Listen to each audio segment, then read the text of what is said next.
Welcome everybody to another round of REacce Season 2 placement. My name's Proxy and I'm joined with the one, the only. Well, sorry, how you doing, man? I am absolutely well. How are you doing? I'm doing good, I'm doing great. We've got a lot of CS up for tonight. Three matches. Three matches, 3 hours. Here with you and Noodle. Couldn't think of anything better to do. I hope you've got a lot of water and maybe a couple of throat lozenges on the side, but nonetheless, let's talk a little bit about rosters and about our first matchup for tonight. We've got Glacier Purple versus Sinister 5 FE. So I mean, quite a few stacked rosters. I mean, I think both teams have been doing relatively well so far. We've got Sinister 5 FE, who's currently tied for 4th place. Glacier Purple, also currently tied for 8th place. So both teams are wanting a nice W to add on to their scoreboards and add on to their ranks. So it's gonna be a pretty fun matchup. So let's go through the rosters here. On Glacier Purple side, we've got Ruby, Munchmiller, Smithette, Creative, and Pixar. Whereas on the Sister 5 FE side, we've got Chevalele, Tinxalele, Nexi, Leaf, and Babytooth. So what do you know about these rosters? Let's talk a little bit more. Let's get a little bit on the analysis side about what's going to be seen tonight. Well, I'm more familiar with a little bit more of the Sin 5 side of life, but I have been casting a lot of Glacier Purple. So our Shiv is an absolutely superstar RGL. She frags like an entry fragger, and she's got a deep strat book she's made over the years, which I love to see. I'm a big nerd for those type of things, so I'm actually excited to see what she's been working on against this Glacier Purple team, which you see their lineup change quite often. Sorry, I lie, not Glacier Purple. I'm thinking of REacce Clear. But Glacier Purple, they also seem to be getting an up-and-coming team. They seem to be doing very well lately. They're bringing it very close in all the matches that they play. So I'm excited to see what the likes of Munchmiller, Smurfette, and Ruby do tonight to counter Tinks and Chef. Yeah, if I remember from the few of the games that I've seen of Glacier Purple, Munchmiller and Smurfette have definitely been the dynamic duo, if you can say, that's been taking Glacier Purple to the top of the ranks. Not to take anything away from the rest of the teammates, but we've definitely been seeing a lot of massive frags coming out from those two players. You know, I mean, we're talking 4Ks, we're talking 3Ks. I remember seeing Smurfette's Deagles there on train, which was terrifying to see. The AWP shots on both sides, the entries, just absolutely phenomenal work from these two ladies. Now on the Sin 5 lineup, I must say I'm actually caught off guard a little bit because I haven't actually seen a lot of their games just yet. This will be the first time I'm actually casting one of their games, so I'm excited to see what's going to be happening and how it's going to be going. And I do see that actually Leaf is IGL. If I check the chat right now, so I'm sure that that deep developed strat book is just as deep on Leaf side. So well, I'm sure they're just sharing it, to be fairly honest, and that's good. They're just sharing it, you know. Just sharing is caring. Exactly. Take a page out here and there, nonetheless. It's going to be interesting. So I was talking a little bit about how, you know, Glacier and Sinister 5 are currently tied for their different ranks, 4th and 8th at the moment. So Sinister have played 6 matches, whereas Glacier's also only played 6 matches.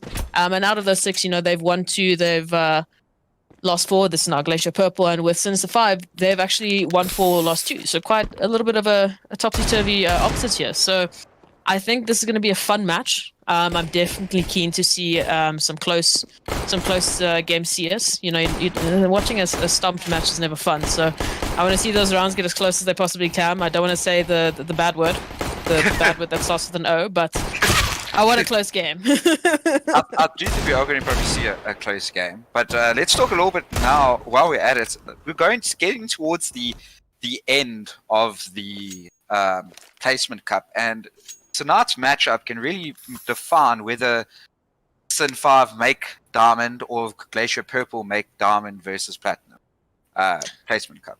This is actually a very important matchup. Absolutely, and I mean, in terms of like, you know, some sort of I guess indication of how it's going to go, the knife round is actually going to be starting off with the vetoes getting ready to go in place. So Dust 11, I'm not really going to bother casting this necessarily, but yeah. We were talking about indications, and I definitely think like that's a massive thing to think about right now, because these ladies are playing for their place in the Diamond Cup. Naturally, there is a secondary cup, the Platinum Cup, but we all want that diamond. We all want that diamond next to our name. So Yeah, big game. Every game, I guess, right now until the end of the placements is going to be a very important matchup. So for Glacier, they definitely want to move up the points and move up the ranks right now, and definitely getting a win. Sorry, against Sinister 5 is going to be a massive positive indication for them and the rest of their games. So sure, I'm excited to see what's going to be happening and how things are going to be going. Also, yes. In terms of maps, what are you expecting? Because you said you've seen quite a few of the games, both Glacier and Sinister 5. Both teams, from what I've seen, but I was about to say both teams like nerdy maps, and Overpass is definitely a bit of a nerdy map in Counter-Strike. They not really puggers. They have some set strategies. So going to Overpasses looks like it's going to go right into what I was about to say. I think you're going to see some exciting Counter-Strike, very CT-sided map, so probably got some good defaults going on as CTs. And I think it's going to come down to what happens on the T side, how well they change according to what their opposition is doing. No, absolutely. I also I love Overpass from a perspective of it's one of those maps that you can really take some CT side aggression, which I enjoy to see because it's not something often that you often see. CT side aggression. I mean, it's a CT. You just wait for the T's to come plant the bomb, kill them, and finish the round. But in Overpass, especially, like a few other maps, it really paves the way for counter-terrorists to kind of take the momentum away from the terrorists, to set out how this round is going to be playing out and to really force the terrorists into a position that they don't want to be. I mean, a standard player is getting that AWP to peak, that fountain position, and getting that early peak, that early numbers advantage is always a positive and always a plus on the side of the CTs. So we've got the map. We're just waiting to figure out what the sides are going to be. I don't know if they have decided if they want to do a secondary knife or not. Apparently, this is up for discussion sometimes. But I would wager that whichever side is starting would probably want to start on the CT side, or what do you think? I'm not sure. This is the thing about a best of one. Sometimes it's better to start as a T side because you can just kind of get into it because you have to push and you can take fights, and if you win that first pistol round, you feel so good about it. Whereas, like, if you are trying to be statistical about it, it's always better to start as a CT on this map. You get the opportunity to dismantle your opposition before they even get into it. But from a psychological perspective, if you're starting on T and you get a few rounds early on, it's just momentum, and a bigger one is so important. I'm not sure if you heard my ding. Yes, but my coffee spoon was like, yes, I'm ready for this. Ding ding, let's start. Listen, it's instrumental. You're busy. It's the Irish League gong. It's that teaspoon on your coffee cup. That's how you know you're ready for some good CS. But we're gonna just see the readies coming in, so hopefully gonna be starting as soon as possible. For those of you in chat, just a reminder, these are the placement matches for Irish League Season 2, so not necessarily anything in terms of winnings or right now that's up for stake, but what is up for stake is these teams' spot in the Diamond Cup, which is naturally where you want to be. That's where the big prizes are at. That's where the bragging rights are at. So we want you guys to please, in chat, let us know who you're here to support, who you're here to see, to frag out, to just get all the kills, to get all the plays that we need tonight, and ultimately to take another round and another map onto their scoreboard for that nice big SW that's going to be coming at the end of the Diamond Cup. So please let us know in chat, and it looks like we're just about ready to start, just waiting for that last little knife round to finish. So I'm expecting a lot of analysis coming from you, Mr. Lol, sorry.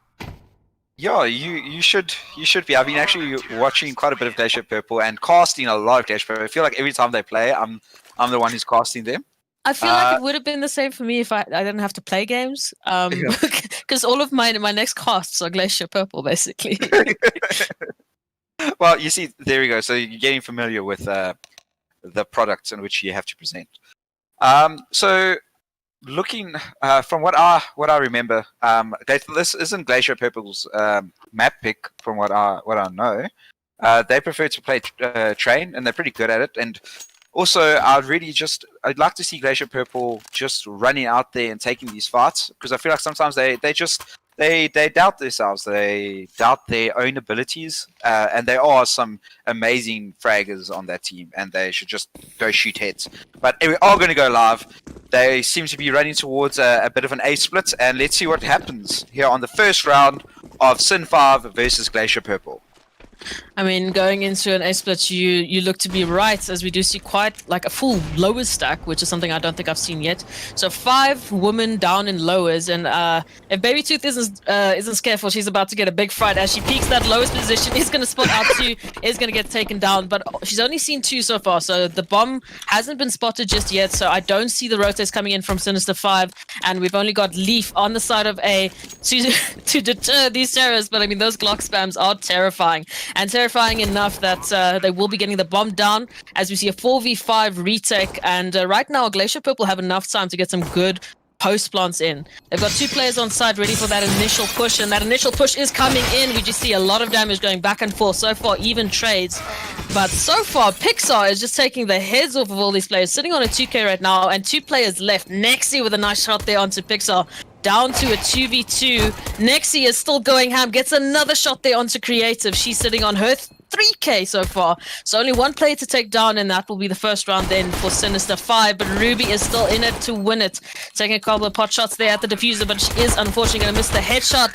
And that's going to be the first round for Sinister 5. My goodness gracious. Nexi just popping heads. Pros don't fake, yet again. It feels like every time I cast with you, someone just holds that defuse and gets it around that they shouldn't have. But let's. I want to talk a little bit there what happened. I feel like Creative and Ruby kind of peeked from the bathroom area a little bit too soon. They didn't touch the bomb.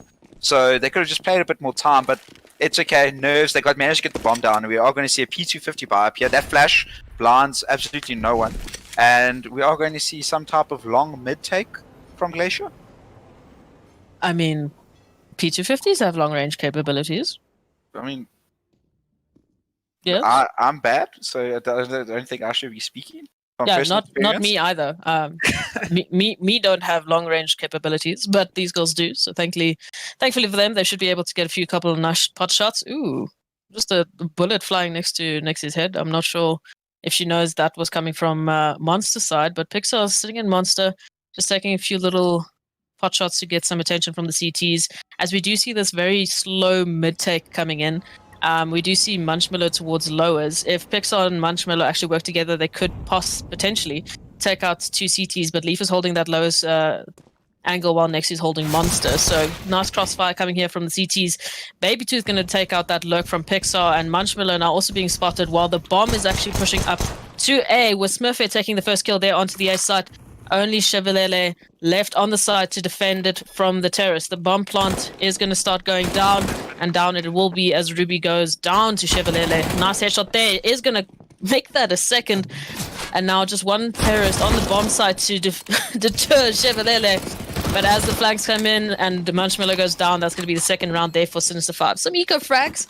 Not to overhype the situation, but I mean, really nice round there from Chevalele. Absolutely anchoring that site, keeping those terrorists actually from winning the round, but they did manage to get a bomb down. So now, in terms of team money-wise, I mean, they've got about 30k to spend between, the AKs and the utility and also that. So we should be seeing a full buy and an AWP on the hands of Smurfette there. So now the CTs are going to be going against that AWP from Smurfette that we were talking about, and an AK in the hands of Munchmiller.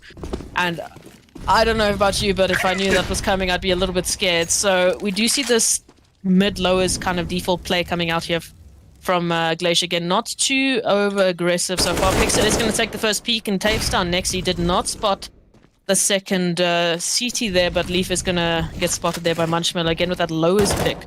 So now, numbers advantage in the hands of Glacier.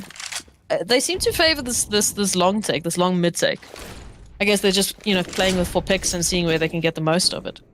I mean, I feel as if they've been watching a bit of their opposition, because Sin 5 do like to put 3 people on that B site early round to deter anyone from early map, to make sure no one takes that B site for free. So I feel like they've been watching a little bit and have counter-stratted, which is nice to see. Ooh, if Ruby's not careful, Chevalele might catch her off guard. She's sitting in quite a close angle here.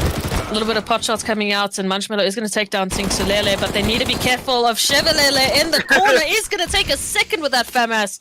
And now she's got 2 terrorists behind her coming up from that long position. She is currently smoked off, so she will be able to just safely stay away there in that bathroom's control. We do see Bomb actually going down towards Bank, hunting for these kills.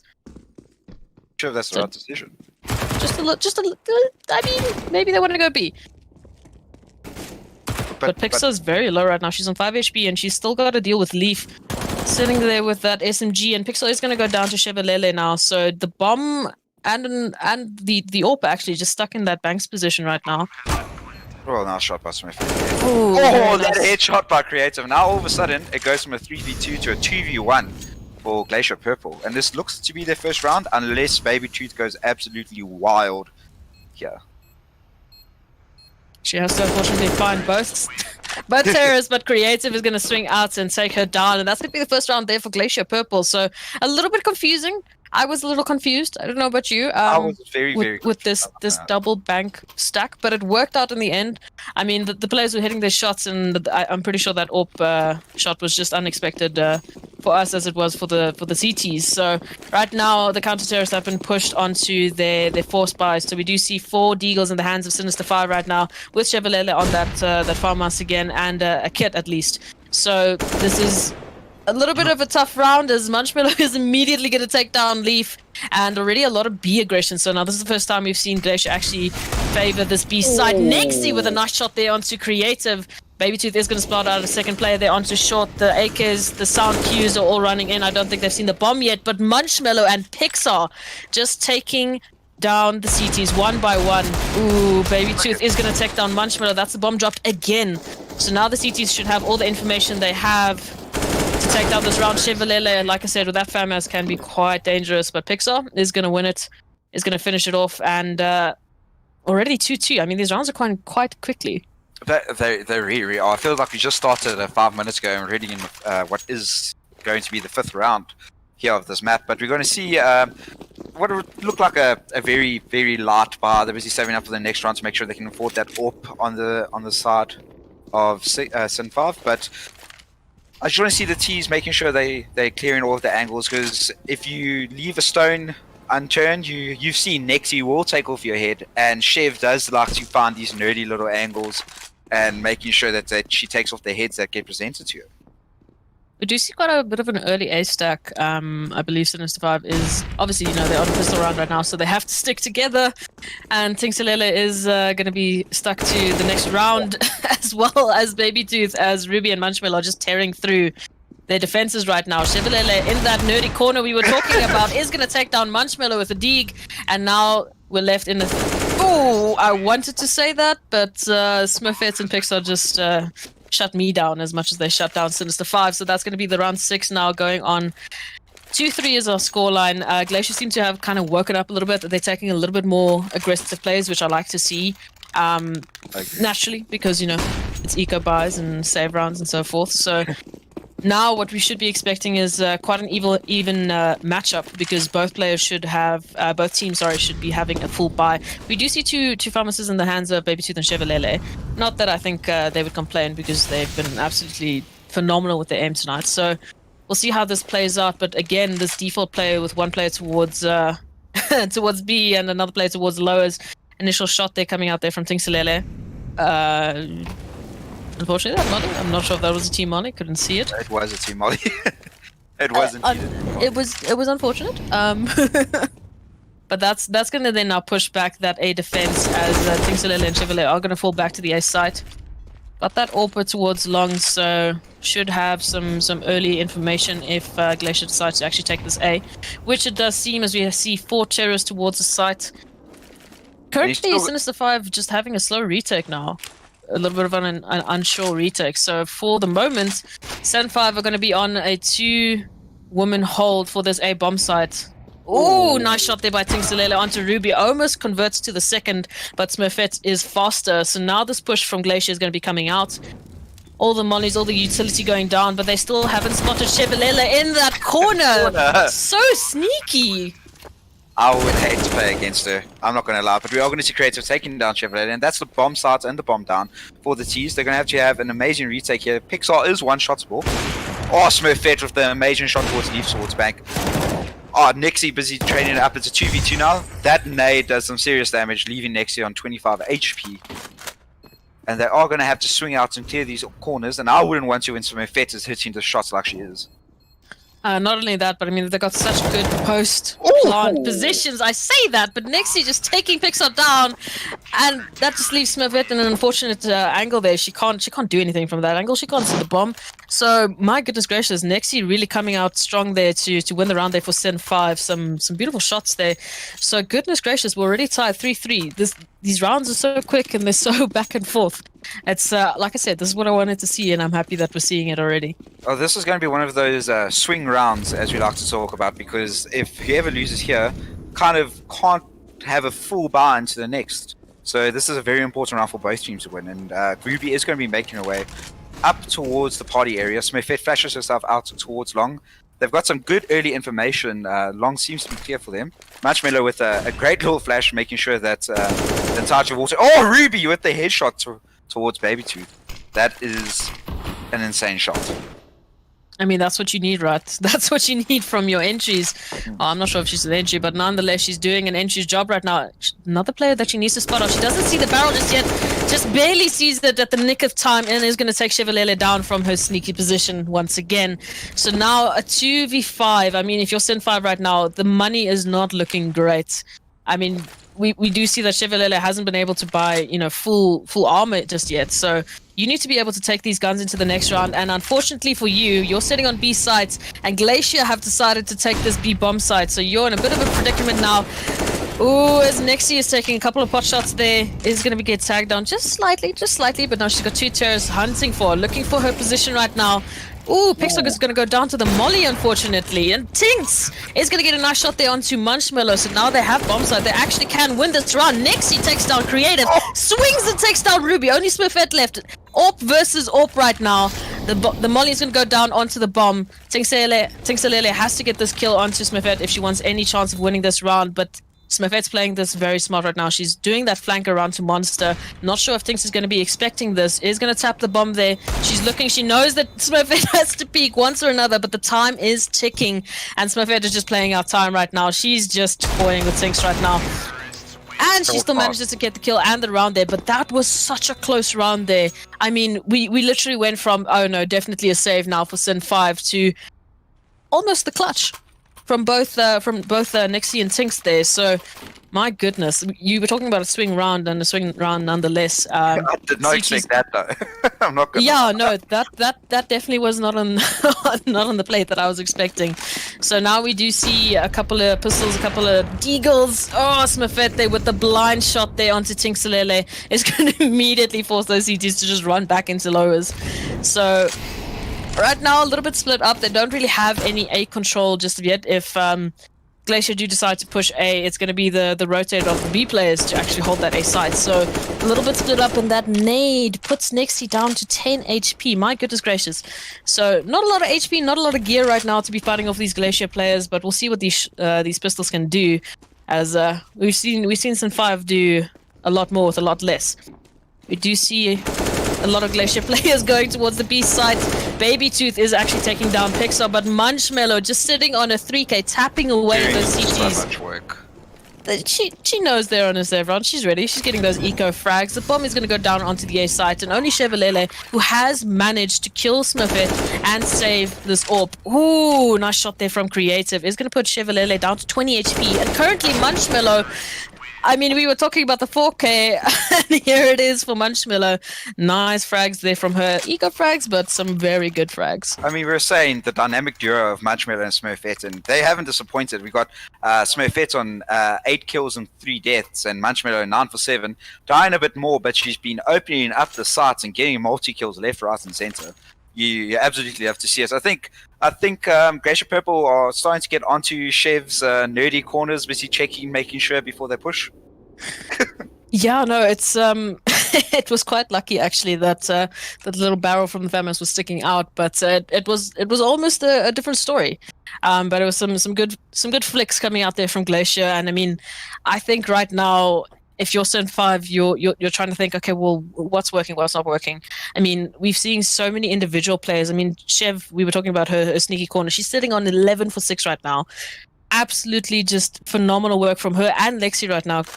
Top of the leaderboards for their team. And with Glacier, on the other hand, we do see quite a little bit more an even distribution with Munchmello and Smithette, as we mentioned, leading the pack right now. But I mean, Sin 5, they haven't really been having the best economy. I mean, we've been seeing so many farmers coming out.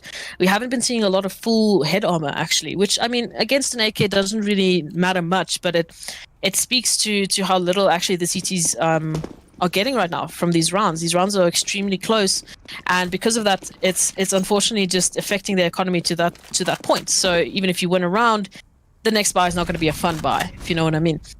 So we need to see the CTs kind of just lead these rounds a little bit. What I'm saying though is, like what I want to say rather is that they don't seem to put any pressure onto A from the Sin 5 side. They're very happy just to play on the side, look for some info, but they're just giving away so much information every single map. If you every single round, if you're going to stack 3 people towards B, you need those A players doing an early round push, getting a little bit of information, and falling off. Because if they're late for that rotate, it's very hard to come from B onto A. Absolutely. Or retake. And just so much map control right now for Glacier. I mean, you saw that round. They put so much pressure on that A side, but then just turned around and went B. And although it was a close round there because of the beautiful plays from the players, and the players nonetheless are speaking out right now. Munchmello and Pixar getting some nice headshots there, and that's going to be opening up the B side quite a lot, as we only have one counter-terrorist there sitting on that B side, and it's in the hands of Baby Tooth right now to keep this side. We do see the rotates coming in slowly, but it's a little bit unsure right now because they don't have that map control. They don't have that information about where is this bomb going. So still 2 players on the A site, and Baby Tooth left alone against four terrorists is going to take down Pixar.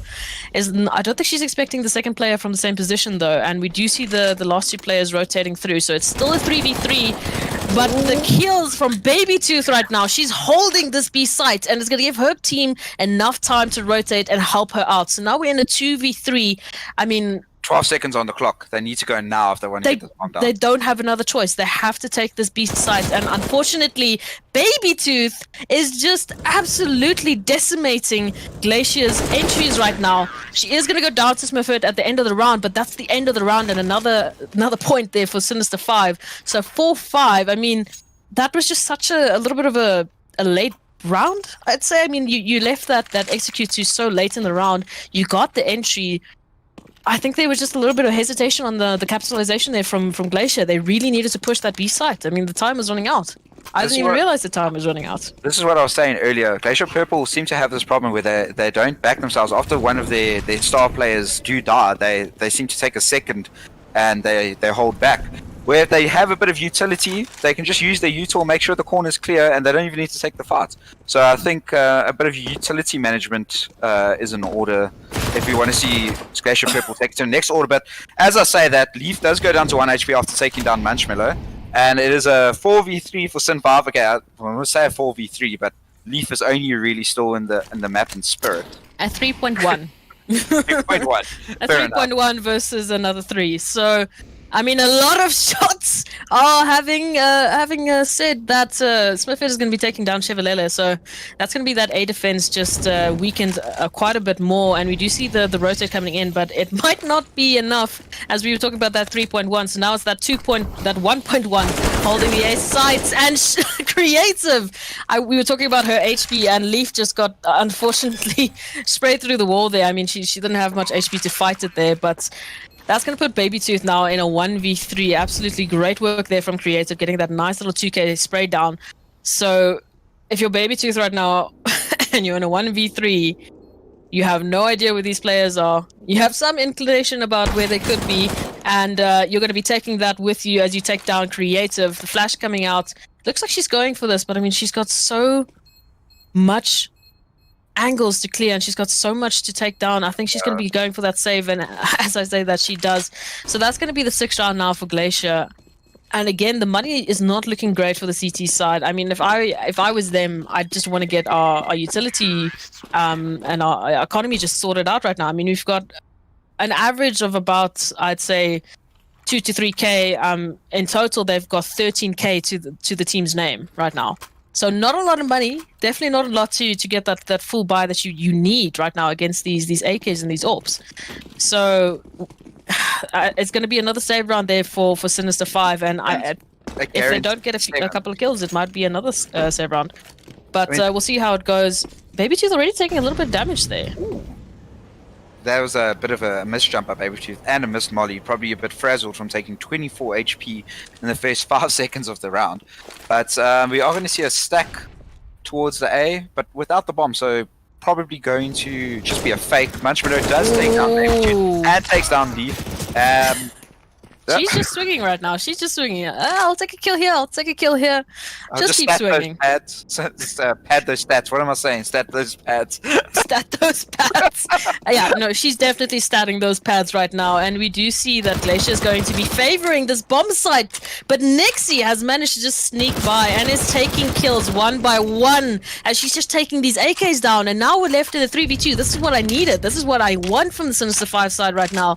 They are taking these guns away from Glacier, and if they can take this round, save a couple of AKs, then they're going to be set for the next round. But Ruby is hunting. Ruby is hungry for these kills right now. Is going to manage to recover the bomb relatively unscathed. I can't say the same for REacce, as unfortunately she's trying to get a gun there and is caught with her knife out. So still a 3v2, but a lot of damage. 30 seconds, and Ruby is taking the long way around to A. I'm not too sure. If she doesn't just like hold W with her knife out, I don't think she's making it to sight. And if one person from Sin 5 does manage to rotate, this could be the round before it even starts. I mean, before it even ends. So Tinxalele should have heard that sound cue, but I mean, 9 seconds left. She's going to be rotating pretty late. The bomb should be going down, so that's going to be an extra bit of money there for Glacier side. In terms of the round winner, however, we'll have to see how this plays out, as Glacier have managed to recover an AK. So a little bit more gear and a little bit more equipment so that they can use, but the post plants are pretty strong right now from Glacier. Tinxalele getting a nice headshot there onto Ruby, and now only Smurfette left to win this round and to guarantee a 7th round there for Glacier. So she's in the divider position right now. She has an AWP. Bomb hasn't been stuck just yet, but Tinxalele is going to spot her out, so that hold is going to come in. That kit is going to be held. Oh, Smurfette is just taking people down one by one. She works on. No, Smurfette, it was almost a clutch. It was almost a 3k clutch, Smurfette. Why you do this? Why you do this? It's because they what did you say? She was statting her pads. Statting her pads. I think that's what you said. You said statting her pads, yes? Yes, that's what I said. It's fine. You're going to make fun of my English just now, so it's okay. It's okay. It's the beginning of the night. My English does seem to get better as it goes along, but we are going to see what looks like a 4-spy here from the T side, which I'm not too sure about, but you know, you've got 6 rounds already on the T side of Overpass. You're feeling pretty good. You're feeling pretty happy. Oh, so much damage. Tinxalele just missing a few of her sprays. Is going to get a deagle headshot there onto Ruby, but now the numbers are still in favor of Glacier. And I mean, you were talking about that little bit of a force by Pixar is going to manage to upgrade to an M4 there. So for them right now, they're still looking a lot better in terms of equipment. We do see that Leaf has actually managed to do quite a sneaky flank here, so she's going to get all the information for her team right now, and she's in a prime position to shut down this plant and to shut down this round for Glacier. Just sneaking up that bomb, that bathroom's position, is going to spot our 2 players right about now, is going to take the spray down. Unfortunately only gets 1 because Pixar is ready and waiting, gets the trade there for her teamie. So now the retake is coming in. We see REacce and Babytooth on the retake, only with farm muscles, but they've got a bit of utility to help them out here. Again, so many angles that you need to clear, so many T's that you need to take down. REacce takes down Pixar, and this again with these sneaky diffusers. My goodness gracious! Don't fake. These ladies are obviously watching a lot of Fnatic and a lot of Astralis plays. Just hold down the defuse. But I mean, what is that? That's about the 3rd or the 4th defuse that's come in on the side of Sinister 5 when Glacier knows it's happening. And Glacier can see it happening. I feel like it's always happening to Glacier as well. When we were casting, I don't know who. I think they were playing against Cleo. I'm not sure. It happened twice to them there as well. So, just from my casting, I've seen at least 8 of those occurrences happen. They seem to rotate a little bit too far off of bomb. Like, I understand they don't want to die for unnecessary fights. Ooh, Nexi just gets caught out trying to throw some utility there. But Leaf did manage to get, actually, not a trade necessarily, but another kill there onto Munchmello. So the numbers are still even. I mean, you were talking about rotating off a little bit too far, and Leaf is going to swing and is going to get herself a 2k. Nice shots there from her. And now this 3v4, you're right. I mean, Glacier have just been rotating a little bit too far off, maybe getting caught out because Sin5 have just been taking the aim duels and they've been winning them so consistently right now. So for Glacier, you need to be a little bit more cautious about where you're sitting and a little bit more cautious about where you're heading. We do see this A side take. A little utility coming out, but like I said, that force spy coming in again. MP7 and Galil with an AWP. A bit of a strange combination, but a combination nonetheless that Glacier are going to have to make work if they want to get this the 7th round for the 13th round. So just a little bit of action there onto the A side, enough to get 3 of the CTs actually rotated. So it looks like they're going to try and get this flank onto B, but Baby Tooth has managed to secure such a beautiful position right now. So if she's watching in the right place at the right time, she is going to catch out Ruby and possibly the bomb. I say that, but Creative is going to take her down, is going to be managed to upgrade to an AK. So now equipment looking a little bit so long to get onto site. There's still 12 seconds left. I mean, they should be able to get the site. The site is relatively clear. We just Leaf holding it. I'm sorry, I say that, but Leaf is going to take a nice headshot there onto Creative. Make that her third kill for this round. So now only Smithette left with an AWP. And again, we were saying this, the time and the positioning for the bomb plots for Glacier right now are just not working. Either they get the bomb down and then they rotate off way too far, or they just don't get the round because they're taking too long. All in all, from what I've been counting, that's 5 rounds they've basically given to Sin 5. Because there's been, 3 defusers when people are still alive. There's been 2 occurrences where they've just let the time run down too long, like to get the bomb down. That's 5 rounds. You're looking at an 11-3 scoreline. Well, yeah, no, it's not a fun time. So Glacier definitely need to change something up, and change something up they will, as we do see a full 5 woman take towards the B side. So it's going to be a 5-man rush there with that bit of a force by. Ruby is going to manage to take down Baby Tooth off her nice 2k. I mean, just trades coming left, right, and center. A couple of headshots on either side right now. The bomb is going to go down quite early into the round, I might add. Nexi is going to just get there a little bit too late. Ruby is still alive there with the AK, so she's in 1v2 right now and is going to have to clutch it out if she wants to get this round. That honestly Glacier have invested quite a lot of money into, so it's a very important round, as the money is not great. It's not horrible, but it's not great. Ooh, that Molly puts her down to 4 HP right now, so she can't walk through this. No hero praise right now, and Chevalier is just going to get a nice easy kill there onto Ruby with the 5 HP as we mentioned. So that's going to be the 8th round now for Sinister 5. And in terms of money, we're looking at the last round of this half. And thankfully, with the bomb plant, Glacier is going to be able to buy up into this round. It's either going to be a 9-6 half or it's going to be an 8-7 half. Either way, this is such a close game, and I'm so happy it is. I'm also extremely ecstatic to see the way this match is going. But what is killing me a little bit on the inside is the fact that they're not, like, what I loved about the last round. They decided we are force spying, we have to push aside, we're doing it together. That is your advantage as a terrorist. The counter terrorists can just hold angles, but you get to push them with numbers. So I feel like they need to be taking that fundamental of Counter-Strike and applying it to the amazing set pieces that they have.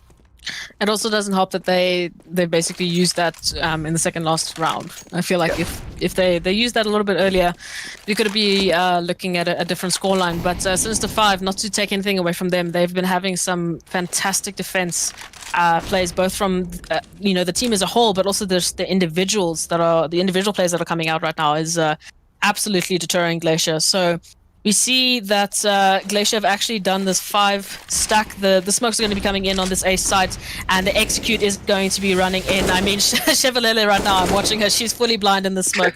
Munchmello is going to take down Tinxalele, but again, I was about to say, again, Chevalier was in a sneaky position, is going to get caught out there by Ruby. I think that flash just kind of confused her a little bit. Unfortunately, she was blinded and she was smoked out. It was not a fun time. So right now, Glacier in a very, very good position to take this 7th round away from Glacier. Ooh, a lot of damage there. Ruby is going to get the headshot onto Nexi, and I mean, Glacier just taking those trades one after the other. I can't even speak as quickly as they get these kills. I mean, like, what I love to see around this half is if you are sitting on the T side, you have seven rounds at half time, you're thinking, yeah, this is our map. We played very, very well there. But they could have done even better. I know I keep banging on this, but it's a best of one. You need that every single round counts in this scenario. But we are going to see what looks like a pretty standard default. I love to see this. You love to see this. Old-fashioned, just rush B, don't stop, take the fights where they come. And we are going to see Nexi taking the first fight. She doesn't manage to find it. Everyone is absolutely blind. I don't think a single player knows what's going on right now. Unfortunately, that team flash just absolutely destroyed Sinister 5 there. I mean, every single one of the Sinister 5 players were just dabbing out of Monster right now. It was not a good time. Unfortunately, that might have just been a bit of a miscommunication or a bit of a mistimed flash.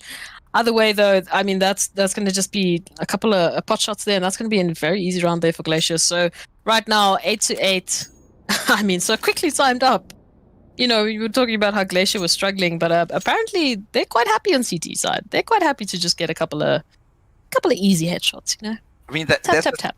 That's the thing. Like, they have the ability to be able to hit heads, and sometimes they just don't back themselves. They have a really deep strat book, and they've also got the ability to go with it, but they just don't back themselves. And I think it's more of a confidence issue than anything else. But we are going to see what seems to be a complete force bar from the T's. They seem to decide, okay, we're going to get back into this game right now. We're going to make sure Glacier Purple knows that we're here to win. I absolutely love this cheeky force buy. It's my favorite thing to do. I'm sorry, it's so bad in terms of economy, but I love it because if you can get hey hey don't expose me like that. But if you can get this conversion, you set your CTs back so far, and it would not be a fun time for Glacier if they now have to be set back to a 2-round save. So right now, this is a very, very difficult round for both teams, as obviously Sin 5 have invested quite a lot into it, but as have Glacier Purple. And I mean, Tingsalele just taking shots is going to land on that 2K and is going to single-handedly open up that B site. So now we do see Ruby desperately rotating towards the B site to hold off these terrorists. Is only one woman with an MP7 and a dream, and unfortunately Tingsalele is just going to shut that dream down. So much damage, and right now 3 of the players from Sin 5 can all be taken out by a nade, but they're going to be taken out by Munchmello as Munchmello takes down Leaf. So still a 2v4 right now. 2v1, 2v2, 1v3, 1v2 and a half, not even anything else. But I mean, the headshots right now from Sinister 5 are just absolutely dominating. So this is what I said.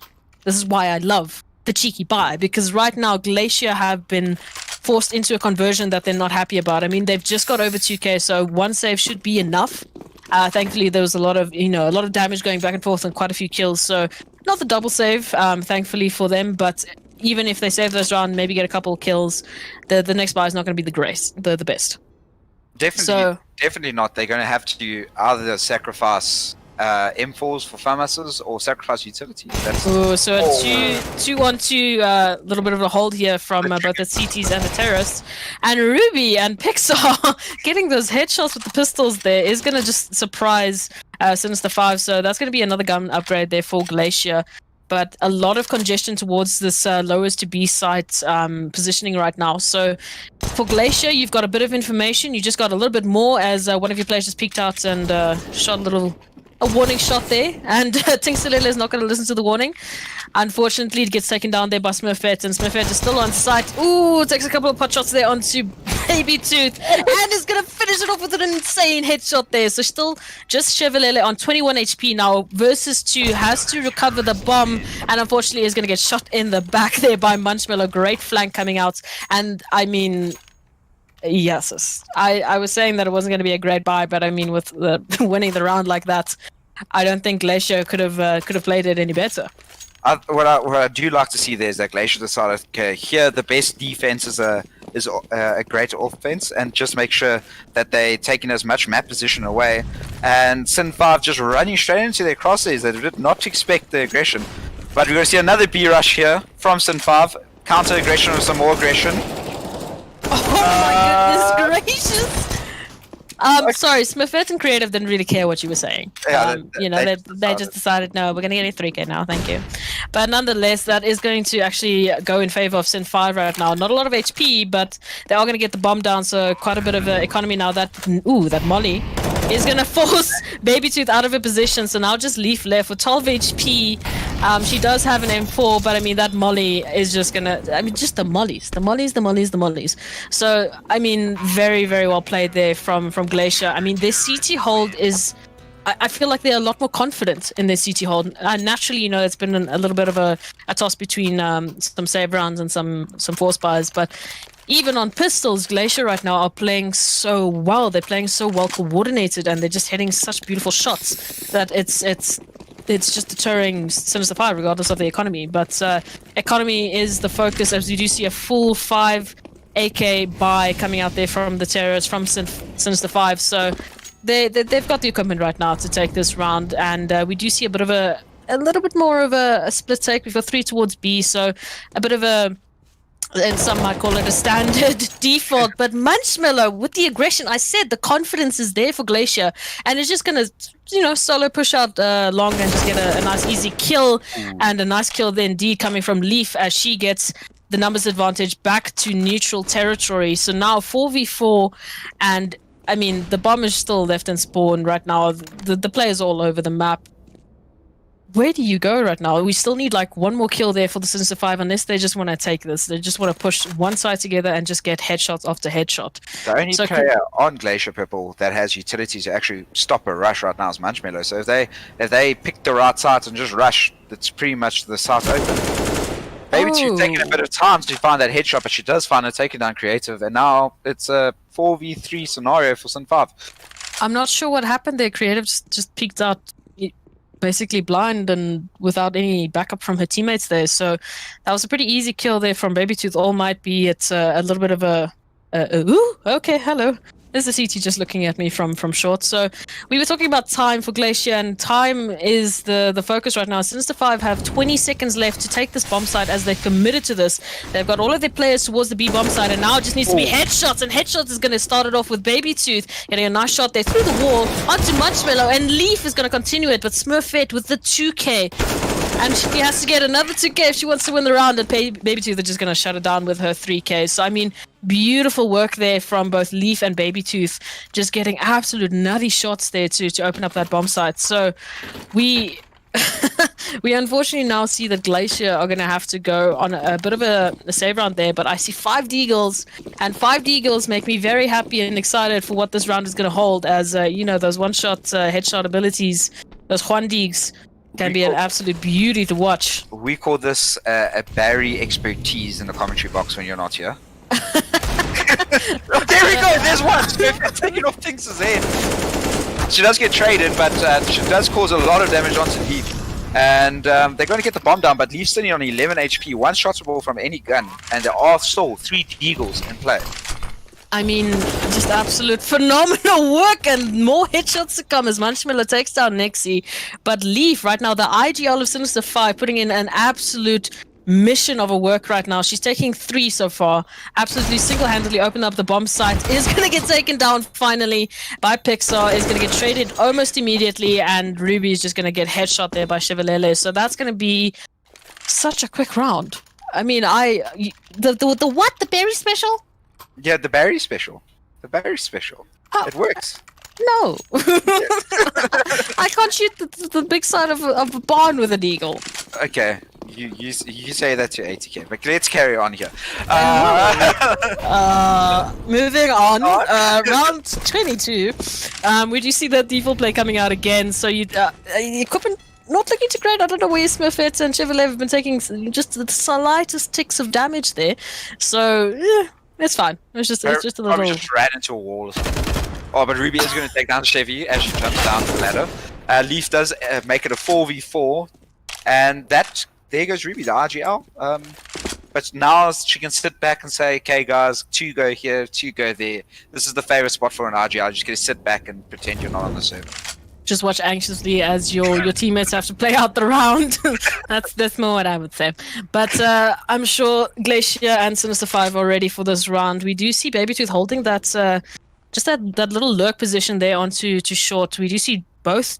I think that they've learned from their mistakes, and instead of picking out one, Creative gets backed up by Smurfette this time and is going to take down Babytooth. So now the bomb's actually in an awkward position right now. The terrorists have to run back to recover it. So that's going to waste a little bit more of their time. Not necessarily any danger as of yet, but danger is in the form of Pixar right now as she takes a nice aggressive peek there towards Bathroom. She's going to take down Tingsalele and now left Sinister 5 in a 4v2. So a little bit of an awkward situation here. They obviously don't know this, but there's only one player towards the B site. Well, Nexi just made that 0 players towards the B site. As they do open up the bomb site, they need to capitalize off this. They need to push this bomb site. Oh, a couple of taps, and Nexi just continuing her reign of terror is going to take down Pixar, but she needs to be careful as Munchmiller is just creeping in, is going to get a nice headshot there onto Leaf. So now, Nexi, we need to see a 1v2 clutch here, and ultimately a 4K to win her team this round. The bomb is going to get tapped. That's going to be the sound cue for Nexi, and the headshot for Nexi. Make that the 4K and the clutch for Nexi. My goodness gracious, what else does she want this round? That was Nexi level. That was just Nexi. Did you learn how to make puns from Ed Meister? I only casted one game. No, I actually have casted no games with Ed Meister. So. A natural pun master. Goodness gracious. I seem to find all of you. And here's another Barry special. 5 Deagles on the side of Glacier Purple. Let's see which heads get taken off first. Pixar does seem like she's going to be taking the first fight. She does take Nex's head straight off. Absolutely insane. Tix does make it a 4v4. And the first is seen by Chevalele. A bit of an awkward duel between Babytooth and Chev there, but Babytooth she just needed to reset her spray, that's all. Okay, she just needed to calm down. She saw Deagles, she got scared. I get scared all the time with Deagles. That's fine. Deagles, I understand. They're big, loud guns, okay? They're small, but they're big. They're a lot of recoil, like that. I love the animation after you take the Deagle shot. It's just like switching between weapons. Tingsalele with the bit of a cheeky peeky out the flank, and Pixar is unfortunately not going to get away with that Deagle. So now just Ruby left in an unfortunate situation, as she's got a lot of terrorists who know exactly where she is. Did manage to take one down with her, but nonetheless, Sinister 5 right now are looking revitalized. I feel like they don't care that Glacier are having a fun time on CT side. They want to take this map. And I mean, it's getting pretty close to that point where, you know, we're starting to see every single round making a huge impact on a bit of the momentum of either side. So, I mean, Glacier, you need another 6 rounds. Sin 5 only needs another 3. You need to be very careful how you play this out. You need to take this round and you need to take it well. Oh, 100%. 100%. If Glacier Purple don't take this round, it's going to be very difficult to get back into this map. Maybe we'll see the big O. We never know. No, don't talk about the big O. I needed it so I could rhyme. You obviously didn't hear it, but it's okay. I heard. I don't care about the rhymes, and Munchmiller doesn't care about the look as she takes down Babytooth. So now, that sound cue is gonna let Leaf know that there's someone lurking, and she's gonna manage to get that spray through the wall. Nice little bit of a back and forth there. So no trade just yet, necessarily for Glacier. I say that, but Smurfette just takes the head off Leaf. Says, just wait till the next round. I've got this. Pixar again playing this nice aggressive play towards bathrooms. I mean, you were talking about how Sinister, wasn't really taking a lot of map control, but Pixar has no issue of sitting in front of the bathrooms position by herself, just waiting for these terrorists. So she doesn't know this, but there's 3 terrorists right on the other side of that wall waiting for this execute to come through. And she's doing a little bit of a wider peek to get this information. She will have spotted that smoke, so she should know that there's a CT and, a terrorist waiting for her. Tingsalele, nice headshot there onto Ruby. I feel like Pixar's taking a page there out of Chevalele's book. She's in such sneaky positions right now, is getting herself another kill there, and now Nexi's just sandwiched between all the counter-terrorists, but she's not out of this round just yet. Is going to take down Creative, but I mean, 8 seconds left on the round. She has to plant this bomb right now. Does at least have a smoke to cover her chances there, but still sandwiched between the 2 CTs. Ooh, a bit of a awkward exit there out of the smoke. Does manage though to take down Pixar. Oh, but Smurfette, the sneaky walk up to the site is going to take down Nexi, and there we go. This is what we need from Glacier. It's still not going to be a good buy into this round. Someone's going to have to drop down to a farmhouse, maybe even an MP7, so they can get that full utility. That being said, we are seeing a lot of Glacier Purple women dying with utility on their bodies, which you don't like to see, because that utility timed at the right in the right place at the right time can really help make sure those aggressive takes that are coming from Sin 5 are held for a bit longer. I feel like the aggressive plays are really forcing Sinister 5 into a position, because we also, another thing that we haven't really been seeing, as I see it mentioned in chat, is we haven't seen Sinister 5 actually invest into that T-side AWP. So they might be a little bit too worried about how aggressive Glacier have been playing, that they require, you know, a bit more firepower. They don't want that one-shot potential when it could mean a one-shot kill, as Smurfette just shows us what that means.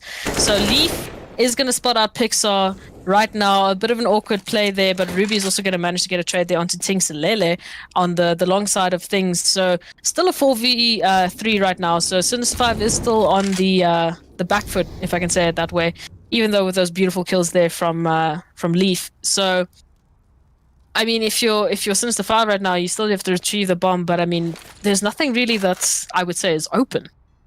I mean, definitely not. This is the nice thing, playing overpass as a TCT. You can take that early aggression, and even if you do get traded, you can make it a 4v4. You got lots of information, and you can just lock down the two sites. We are seeing that's exactly what they're doing right now. They got the first. They've managed to get 2 kills, but they got that first kill. They decided just to lock down sites. They're looking for some information. They're not overextending.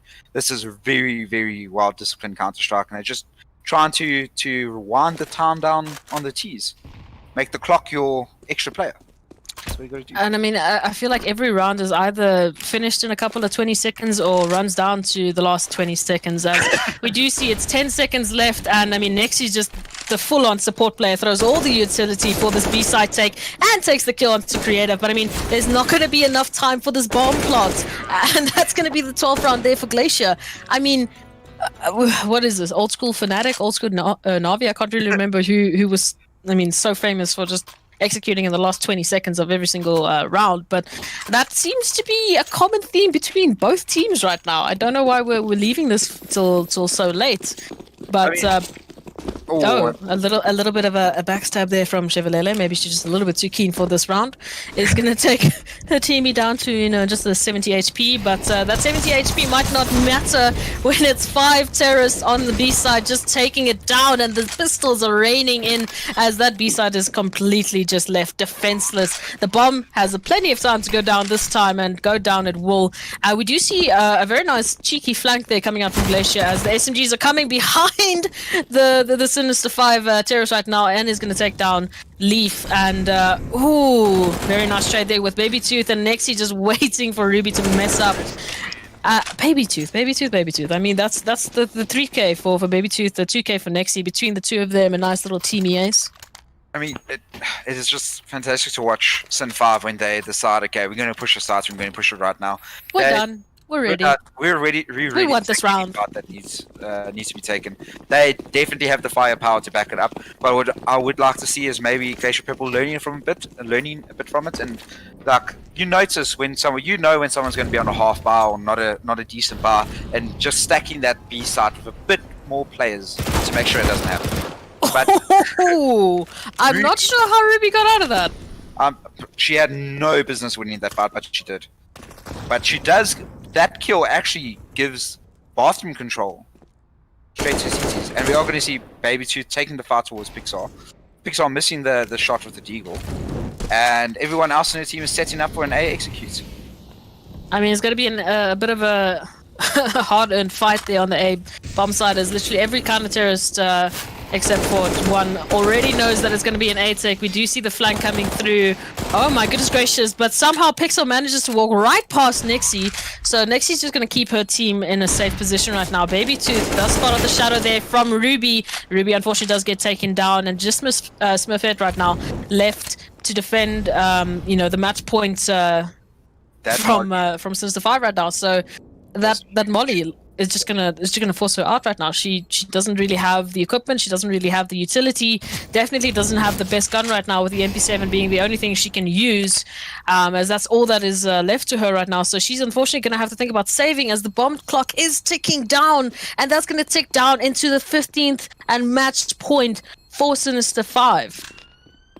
I mean, I don't even know how that happened, but I honestly thought that would have been in Glacier's side more, because we had 2 players coming around from the back, another player coming through for the rotate. It was looking really well there, but Sinister 5. Especially Ruby getting that kill down towards lowers, but she gets that kill, and unfortunately she doesn't back off. She aggresses a bit, and so does her teammate towards long. It just gives away that bathroom control, and that is such a critical part of the map. You can't just be giving it away for free, even if it's a 5v4. I seem to have an auto connection. Okay, there we go. We're back. It's fine. I thought the game was over. But it's fine. We're back. We do see a bit of a default play coming out there. So right now the counter-terrorists are falling back. They had so much map control in that early round. I mean, absolutely just pushing all the way basically into fountain area. So they had a bit of information right now. They should have an inkling that the Sinister ladies are aiming towards this B bomb site. But so far, no real concrete evidence. They don't have any idea about what's happening in lowers right now. And we just see such unfortunate timing, but Ruby does actually fall back back to towards the A side, so she isn't going to see those terrorists moving out of that lowest position, moving into that bathrooms position. So bomb still hasn't been spotted. I mean, not even a terrorist has been spotted so far, but we should see a little bit of action as Sinister ladies are just slowly pushing up this lane position right now. Molly's are going to come out, the flashes are going to come out, and Ruby in a very sneaky position might catch out Tinxalele. I say that, but Tinxalele is just going to take the head of Ruby right now and say, nope, that's Chevalele's spot right there. Is this execute going to come through? Is this bomb going to get planted? Are we going to see the 16-12 scoreline? I don't know about that, but Glacier also don't know that Sinister 5 is pushing B right now. Oh, absolutely amazing entries coming out there from Nexi and Baby Tooth. Does leave them a little bit worse for wear in terms of HP. That nade. The boost is going to come out. It's going to try and spot out a few terrorists there. But I mean, you've got 5 terrorists that you need to take down. Pixar is going to start it off. But Leaf is going to finish it with a 2K. And I mean, that's the 16-12 scoreline there from Sinister 5. My goodness gracious. I wasn't seeing this end when we were talking about the first half especially. I didn't really want it to end, to be honest. It was such a swing map to watch. It might have just been a best of 1, but it would have been fantastic to see what would have happened between them in a best of 3, because it just keep going one round. But what I did like to see is how Sin5 decided, okay, we're going to go back to what we're good at, and that's being aggressive, taking sites right underneath the noses of the CTs before they can even get the utility out. You've got to love it. You have to love that understanding of what your team is good at, and when the time counts, putting in the work in, making sure that you just do what you're good at. It's fantastic leadership in my opinion. I mean, absolutely amazing work there from Sinister 5 is going to be, their next W there for the scoreboard. So, I mean, that's going to help them quite a bit there in terms of their current rankings. I mean, really well fought there from Glacier. If we were looking at stats only, Glacier should have been a lot more worse for wear in terms of this matchup, but they really, really played absolutely just amazing. We saw such amazing plays. Pretty much from every single player on either side. I can't say that there was no single individual that didn't get an absolute bonkers of a round. So really well played there to both teams. We are going to go to a quick break, but please stay with us as our next matchup is going to be REacce Ivy versus Paw Patrol. So it's going to be a fun game to watch. It's going to be a great game to see, a great game of Counter-Strike. So please bear with us as we go into the short. Be right back.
Welcome back, ladies and gentlemen. If you are just joining us, we are busy with the REacce Season 2 placement games.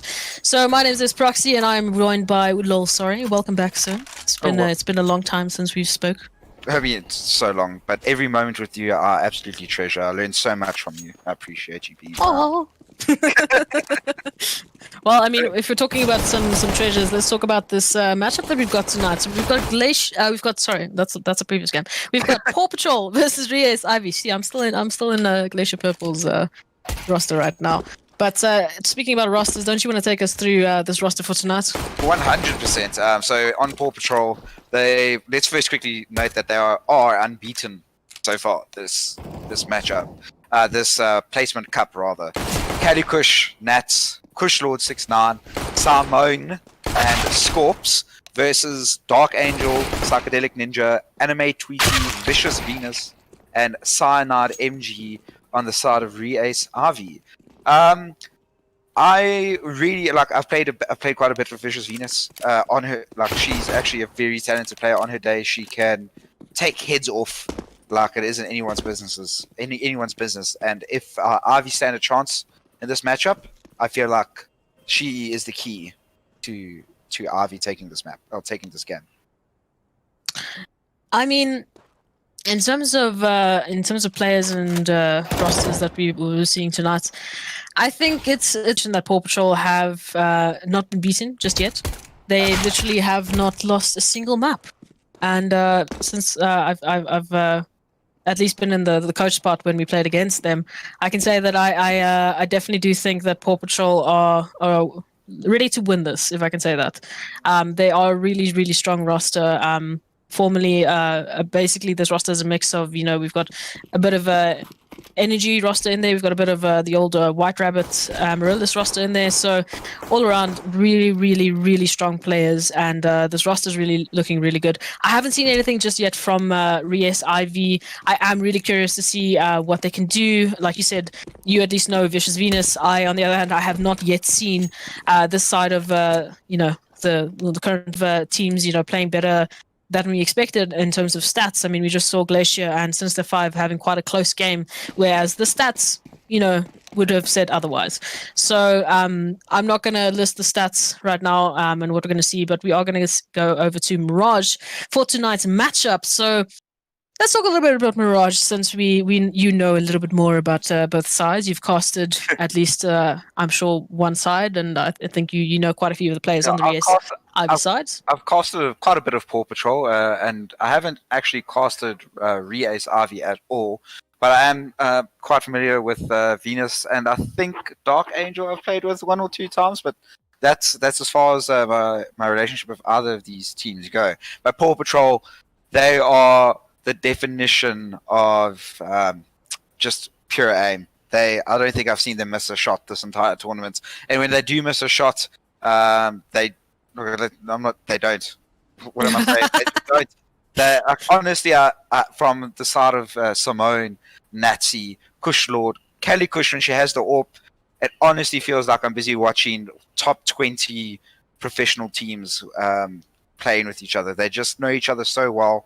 They all have the same mentality. They're all extremely aggressive. They communicate so well. It's lovely to see. With regards to REacce Ivy on Mirage, I feel like this could be if they start on CT and they have Vicious Venus and Dark Angel playing together on the right side, there could be some potential there for some spice. Definitely can be some potential for spice there.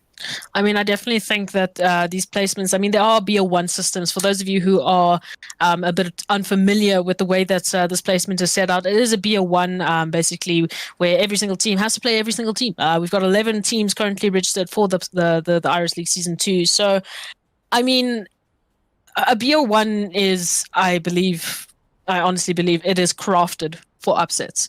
In a BO3 and in a BO5, the best team or the most prepared team is always going to win, unless, individual players are just absolutely insane. But a BO1, I feel, has so much room, not necessarily for things to go wrong, but, for things to go right in a way, because we love to see, those close games. We love to see those upsets, the underdogs coming out and just absolutely winning over someone that you expect to win. So I'm not asking you your prediction. So don't say it. No cast is cursed tonight. But what I am ready to see is I'm ready to see the chat. Let us know in chat who you guys are rooting for, who you're here to support. If it's a player, if it's a team, if it's players from multiple teams, you guys let us know. You let us know who you want to see winning tonight's game. I think it's going to be fun. I always like to see a little bit of a Mirage play because I feel there's a couple of things on here that you can do that are quite fun, a little bit cheesy sometimes with a couple of the smoke plays and a couple of the boosts here and there. But other than that, I like to see Mirage. It's a nice. Sort of a standard map, you know. It's still got that standard setup, but it's fun. It's not everything. I mean, it is rather fun, and everyone should know their smoke lineups, regardless of what level you're playing at. Well, at least A. I know my smoke lineups for A, because that's all I use in MM. That's fair enough, and also. The nice thing about Mirage is, as a T side, you really can just rotate super quickly in any direction because everything flows so nasty. It is what I would consider the most balanced map in the current active competitive pool. I mean, yeah, I'd also say so. Like, I can't really look unless you've got a CT side AWPer that's just absolutely dominating mid control. Or just like, you know, you've got a CT setup, like a three-man setup or a two-man setup that's just absolutely dominating that middle take, then I think it's a little bit more CT-sided. But ultimately, I think it's pretty balanced, pretty even on both sides. I can't really say that, oh, I'd want to start on CT side or I'd want to start on T side on Mirage. Like it's pretty much either way. You know, there's good and there's pros and cons to either side. So I hope that we see some close CS again. That's always what you want to see. But we'll just have to wait and see what the players have in store for us. What these ladies are ready to showcase tonight. We're just waiting for one more player to start up, and then the last little knife round, a little bit of organizing to finish. So yeah, let us know in chat. Let us hear the hype. Let us hear who you're ready to see. Who are you ready to see?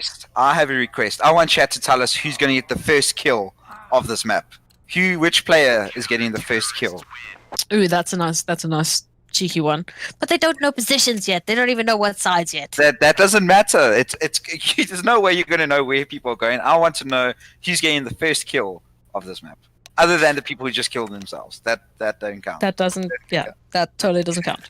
We do see that Paw Patrol is going to be starting off on that CT side. So like I said, if you've got someone who can hold that mid control or like at least a CT position, you know, set hold, like maybe a player on Cats, Connector and Snipers, holding that middle securely so that there's no leaks in that defensive position, then it becomes really difficult for the terrorists because mid control is such a vital, I'd say, player. Like if you've got mid control as a terrorist, I mean, you've got so many options, you know.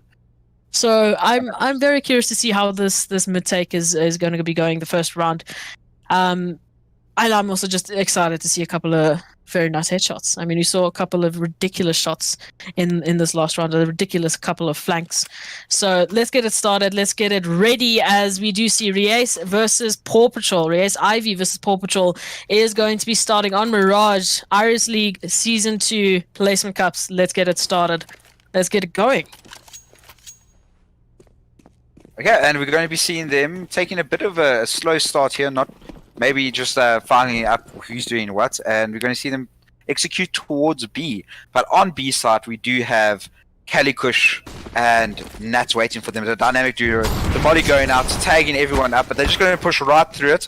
Missing some of the shots, very unlike Nats, but Kalikush is going to get the first kill, and someone in chat did say that.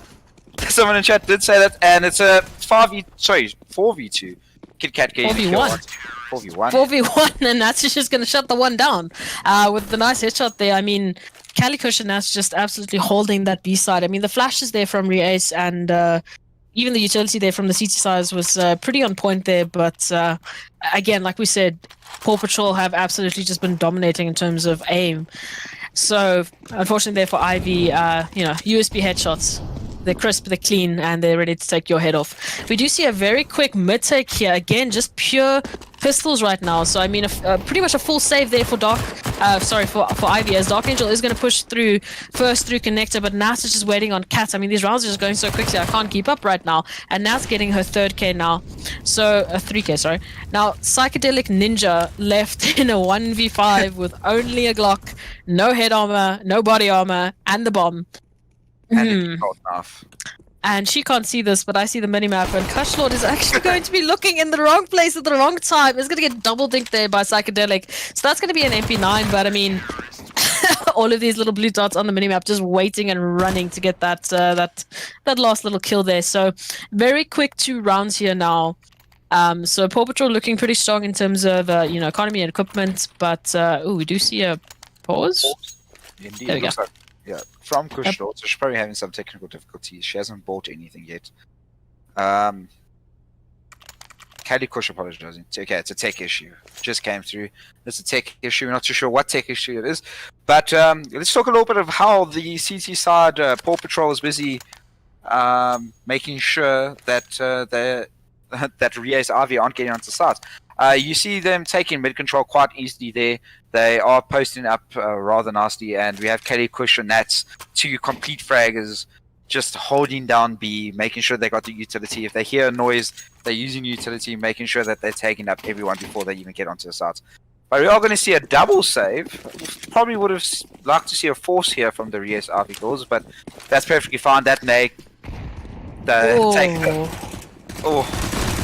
And I mean, just in REacce's Ivy's current fashion, they've just been absolutely just rushing whatever side they're choosing to take. And again, just the rush is just not coming in because it just gives so much sound cues towards Paw Patrol that they know exactly where to rotate, and they know exactly where to flank, because we do see that NASA's already up into T-spawn with Kalikush following quickly behind. They've got the bomb.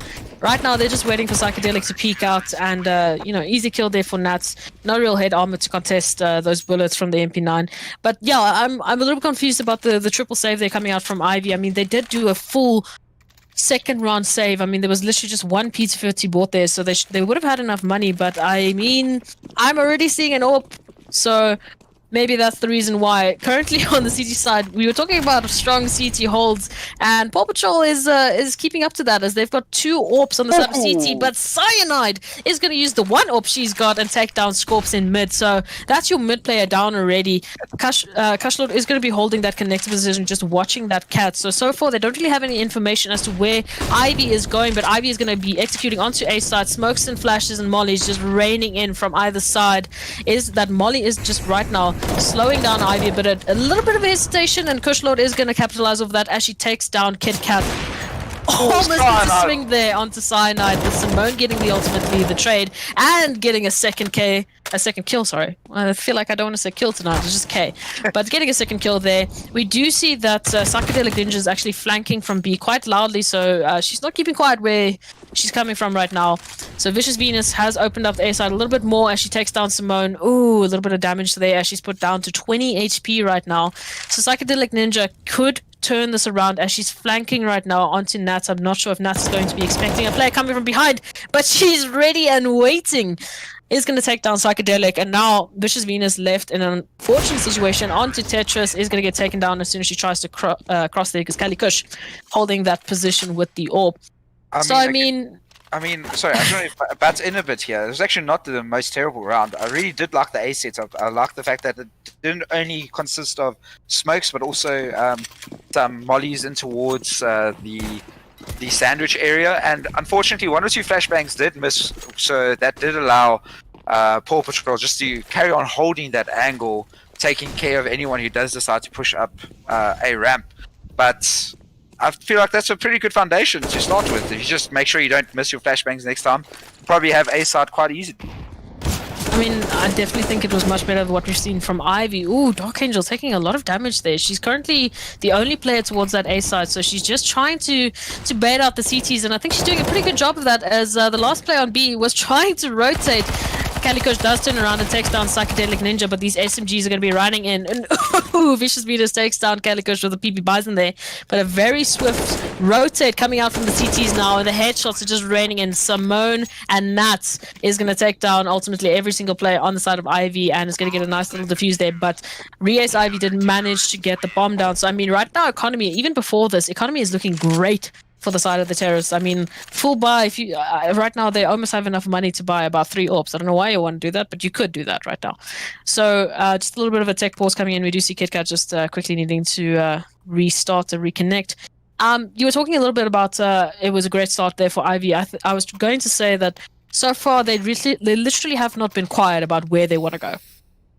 In terms of the triple save and things like that. That aside, they have not, waited for the CTs to know where they were. The reason that last round that they were doing so well on the A side was so powerful and so good in terms of taking that site is because the CTs didn't have every single piece of information as to where these terrorists were going to go. I mean, I feel as if, like, listen, giving away information. I don't really think it matters if you give information away to Paw Patrol. They're going to take your head off anyway. You just think they're just going to aim it out? They're just going to aim it out in any case. I mean, you have Nat sitting on 10-0 right now.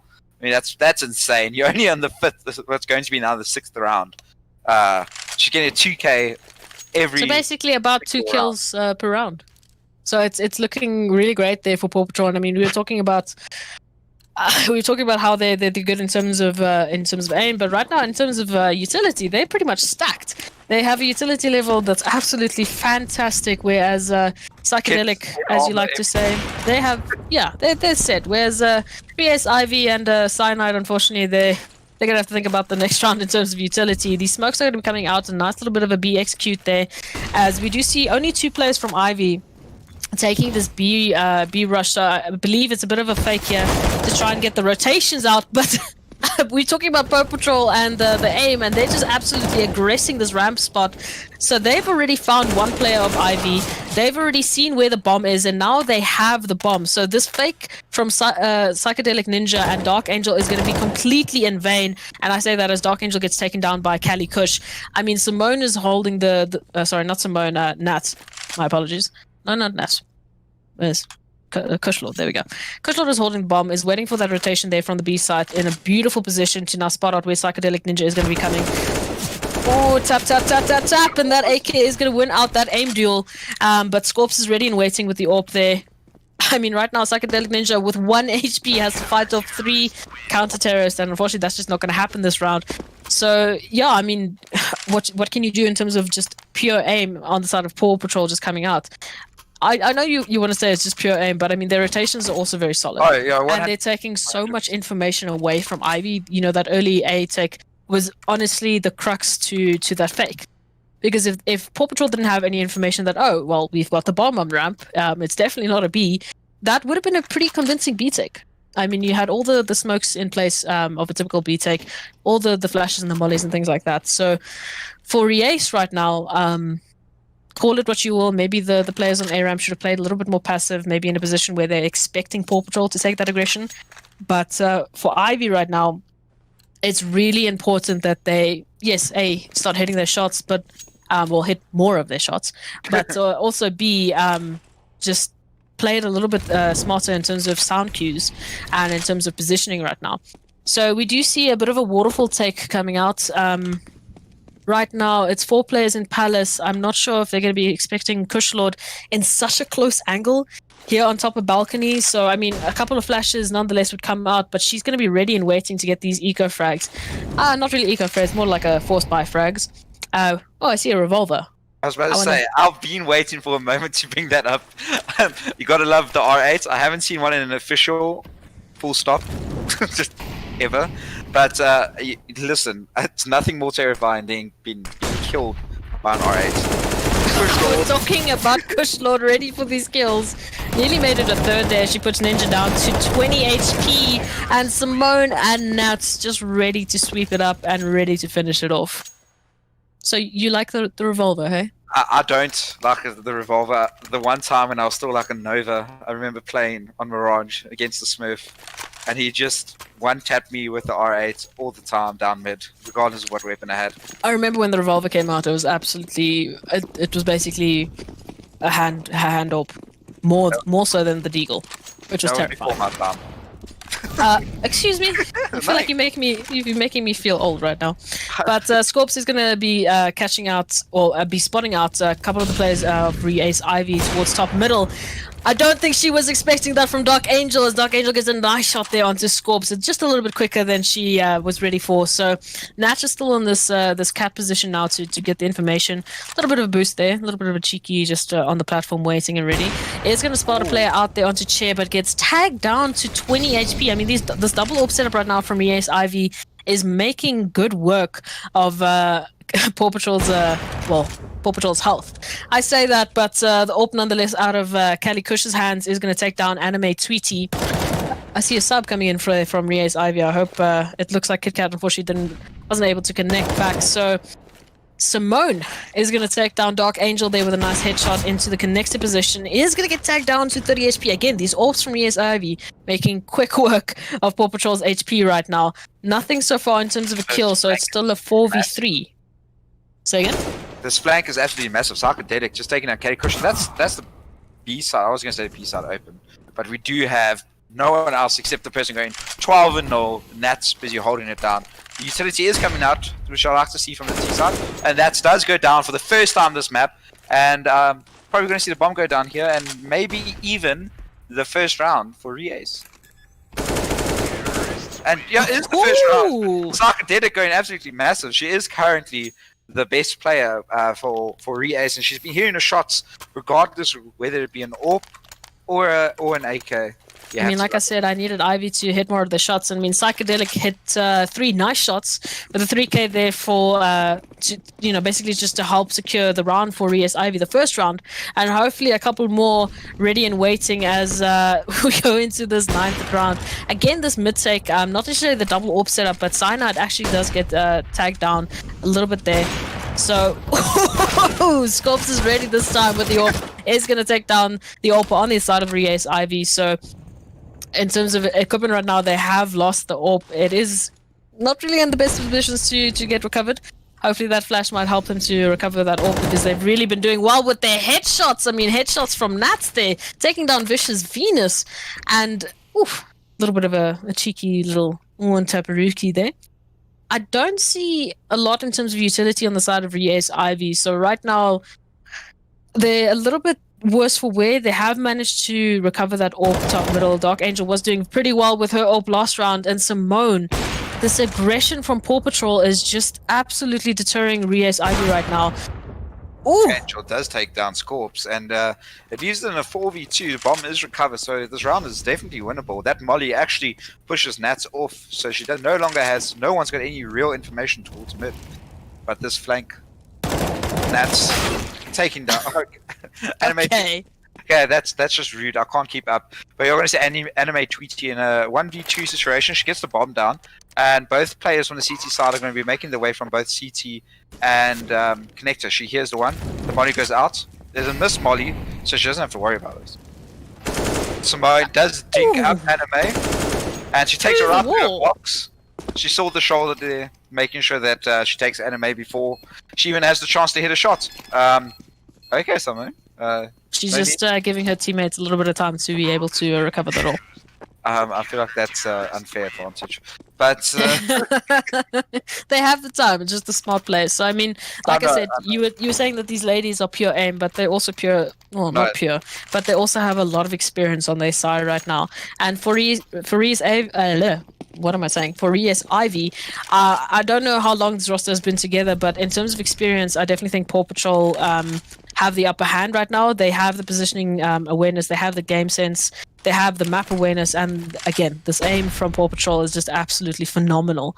Again, this aggression from Paw Patrol is also really making it difficult. Simone has been absolutely just pushing every single round, either within apps or within ramp. Let's see if Psychedelic Ninja is ready for it this time. And no, she's unfortunately not. And Calikush is also going to chime in and take down Cyanide right now.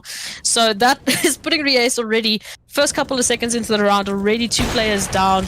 Make that a third as Kalikush is just absolutely hitting her shots with the AWP right now. Simone actually does get caught out there by Venus.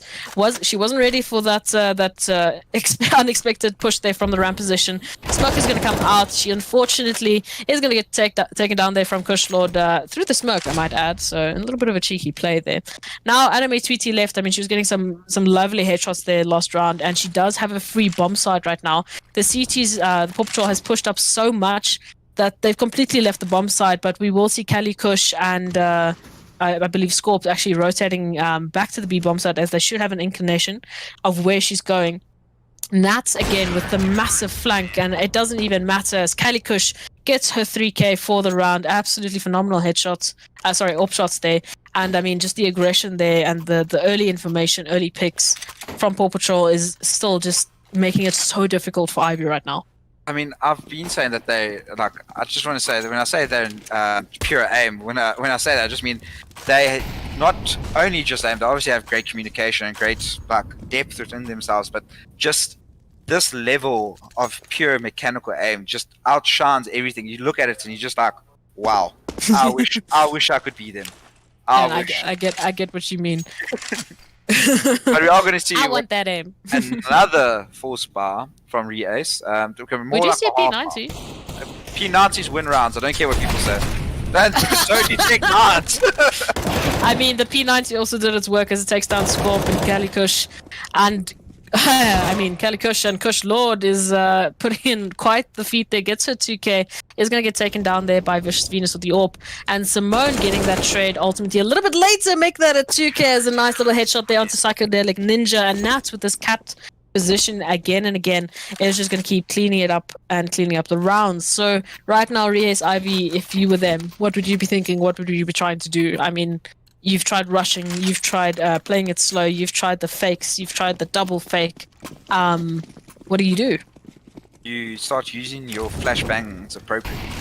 When I say that, I don't mean it like it sounds harsh to say, but they're throwing the util and they're throwing them in the right places, but they're not peeking with it.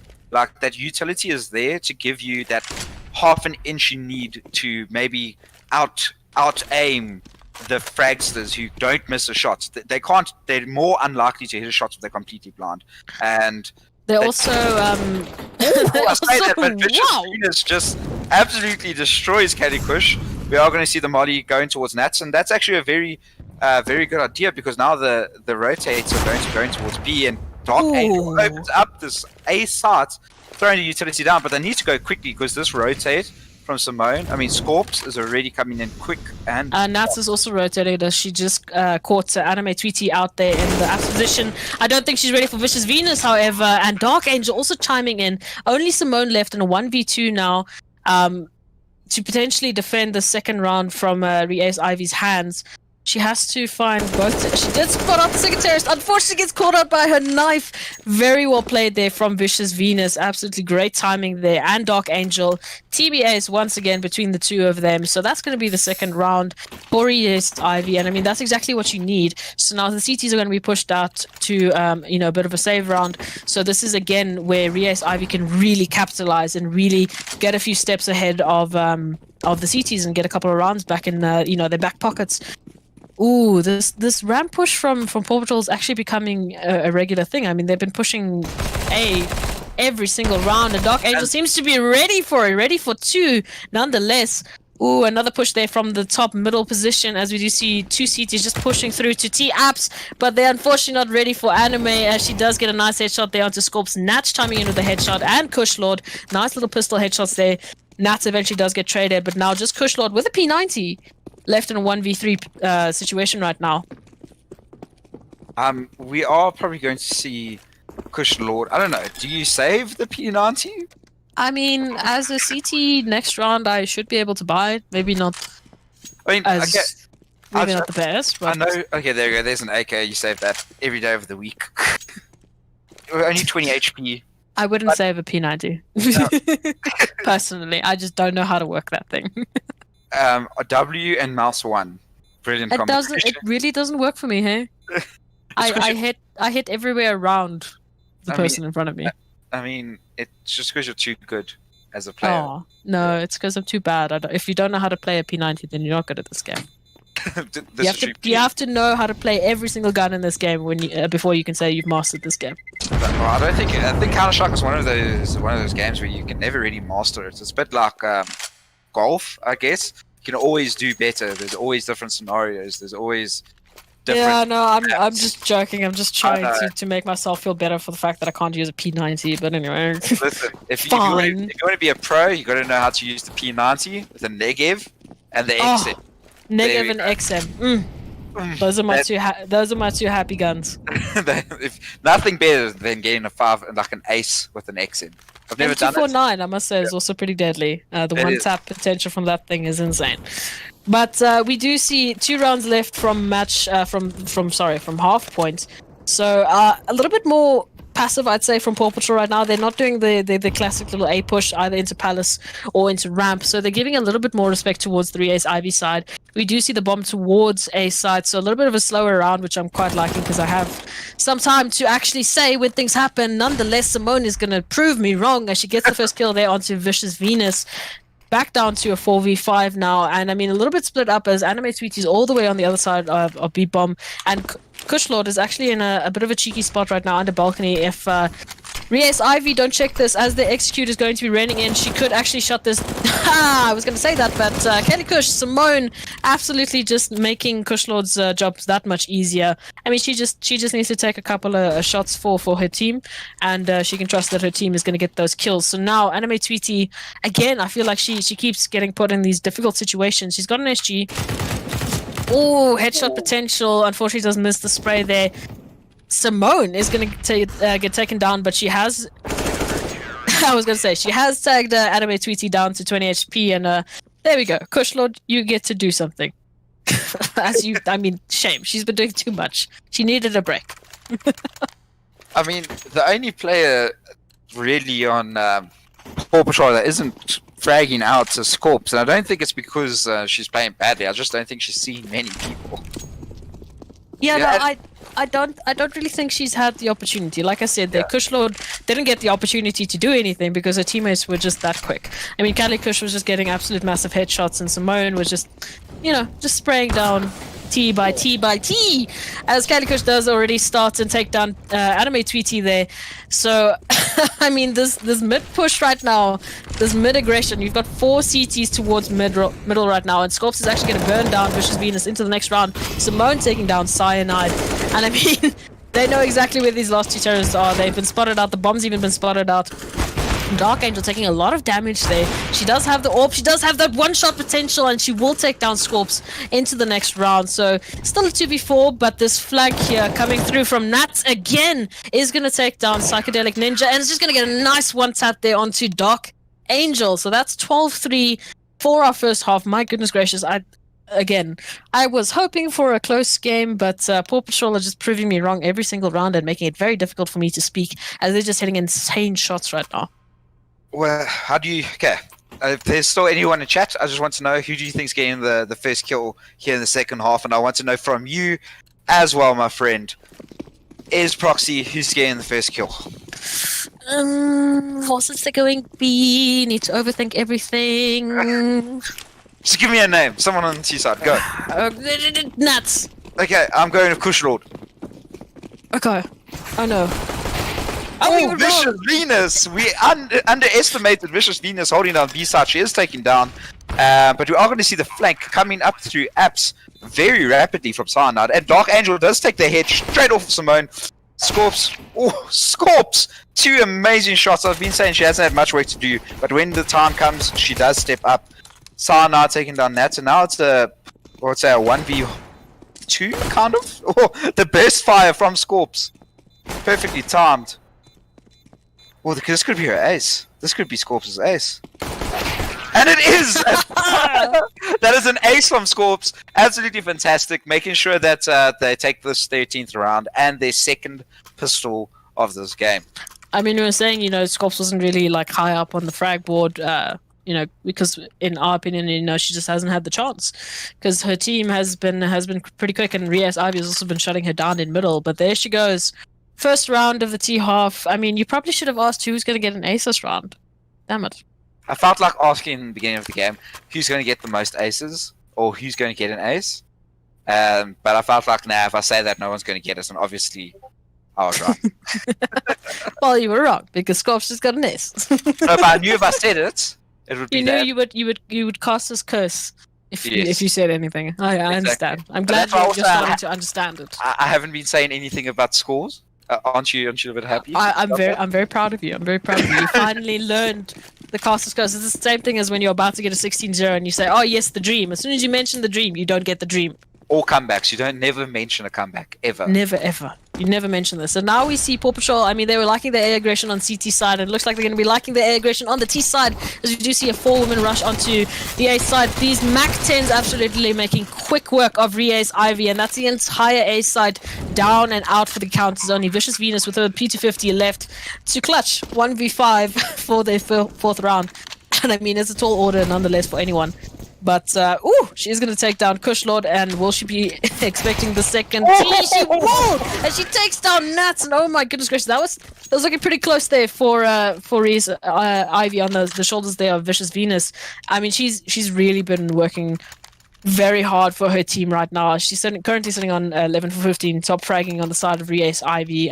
But unfortunately for her, I mean, you've got Nats who's sitting on 20 for 6, and Simone just sitting on 21 for 8.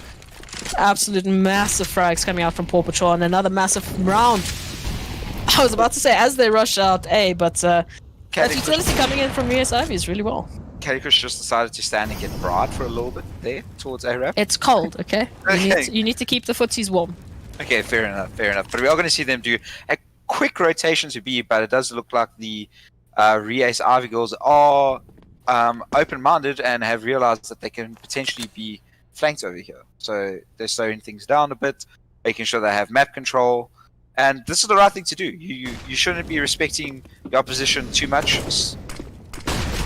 And we are going to see Vicious Venus taking down yet again Scorp. She is absolutely fragging out here for her team, and you have to know it.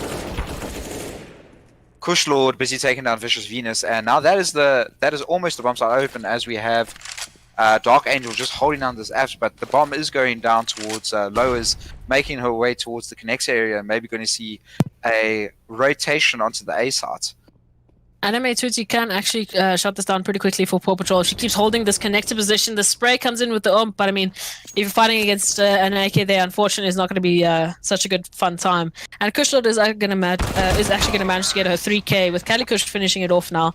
So, I mean, 15-3 is the scoreline. Match point right now for Paw Patrol. They're looking strong. I mean, they have not lost a single map so far in the Placement Cup. So, this could be their 9th win, their 9th big 3 points there for the Placement Cup. So they're looking pretty strong. They're definitely going to get a spot in the Diamond Cup as the ranks, the points stand. And Scorps and Kushlord, such quick kills. But REacce Ivy, Anime Tweety, and Psychedelic Ninja getting those pistol kills there. They actually are so very close to the bomb. I think if they pushed out there, they could have caught the bomb out guard. But this flank from Simone is going to come out and is ultimately going to win Paw Patrol the map. And that's going to be a 16-3 win for Paw Patrol. Absolutely well played there. I mean, big shout out to Scorps there with the ace.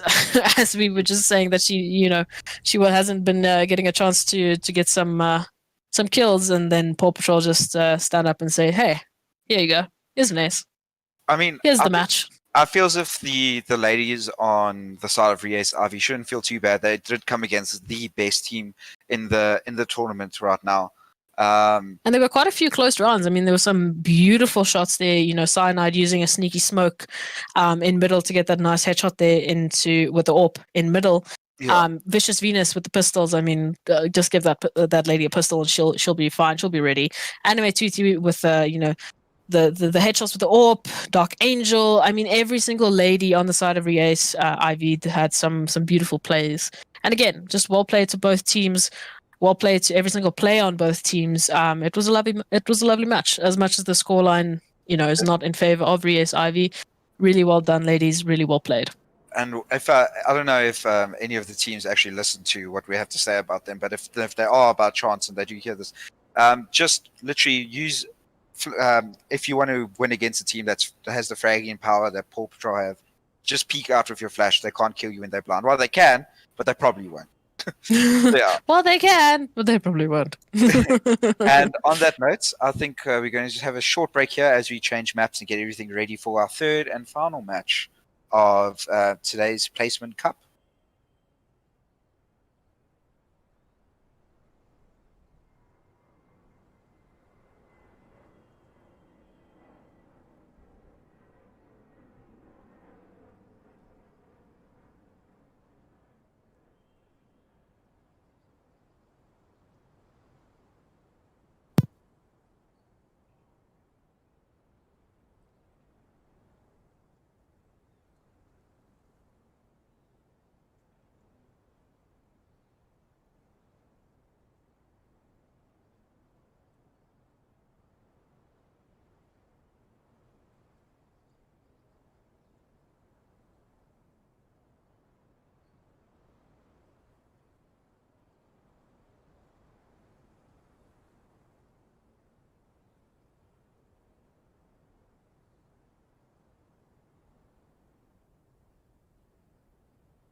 Good evening, everyone in chat, as well as ladies on the server, and a special good morning to our friend Noodle.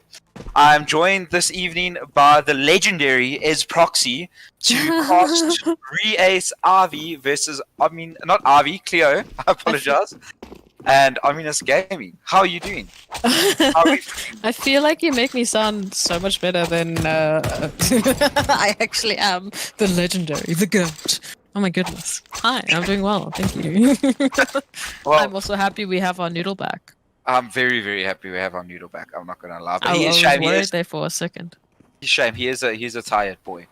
But let's have a quick chat about the rosters of these two teams. They're actually looking pretty stacked. I'm very, very excited for tonight's game. The third game. The last and third game of tonight. I mean, it's been quite a couple of close games. One not so close game. So, yeah, let's take us through the roster for tonight, Mister Lolsori. Okay, so on Cleo's side, we've got Caleb Becky, the wonderful admin, and Orpa that likes to get collaterals on Mirage. Lilo, Zinx, Lizzie, and Phoenix. And on the side of OG, we've got Kene. I said that right for a change. Okay, Bon, Gracie, Lex, and Megs. An absolutely stacked team who've been pretty crazy throughout this tournament, coming up with just not only their aim, but also the way that they communicate and they rotate. Very, very solid Counter-Strike being played. And I mean, if we want to talk about solid team, I mean, OG, FE right now, they're sitting pretty on the scoreboards right now. Actually, currently second, and they've only played 7 games so far. They've won 6 games. Well, obviously one of them was a bye because we have an uneven amount of teams, but 5 games won, 7 games essentially played, and only 1 lost. So, I mean, for the side of OG right now, they're sitting pretty happy right now with their score. I think regardless, they should be well on their way to make the Diamond Cup right now. So for them, this game, obviously, depending on how the ladies are feeling, they probably want to get as many points as they can going into the Diamond Cup. You know, both from a point of placement, but also from a point of a little bit of bragging rights and a little bit of confidence on their side. So for them, I'm definitely sure that they want to see this round and this map in their favor. We still have the veto to do, but let's talk a little bit about Cleo's side right now. So Cleo have played 8 games. They've won 4 and they've lost 4 actually. So they're sitting pretty even right now. They're pretty close in terms of where they can get right now. I mean, they're tied for 4th place between Sinister, Trash Pandas, and Unicorn Army. So I mean, any and every single win that they can get right now, just to place them a higher and higher into that Diamond Cup spot is going to be a win for them. So for you, I know I don't like I try not to do this, but for you, what are you feeling? Are you on the side of OG or on the side of REacce? I'm on the side of OG, but not by far. I'm not by far at all, and that's as far as I'm going. I'm not going to put any definite numbers because I'm always bad at that. I mean, you know, we were talking about BO1s being basically bred for upsets and bred for things that are gonna make us say, what? Wow, what? And Cleo have especially been doing that. I mean, they've been getting rounds against specifically Paw Patrol. And I mean, they were sitting at one stage ahead of Paw Patrol, actually winning the game against Paw Patrol, who are currently leading the Placement Cup pact. So, and they've been getting a couple of rounds like that statistically that they shouldn't be getting, but they've just been so, I don't even know what to call it. Call it aim, call it individual plays, call it unexpected plays. Nonetheless, Cleo have been doing pretty well in terms of giving us those, you know, that underdog story. I mean, if you're looking at Iris League season 1, I know that they didn't really do as well as they would have hoped.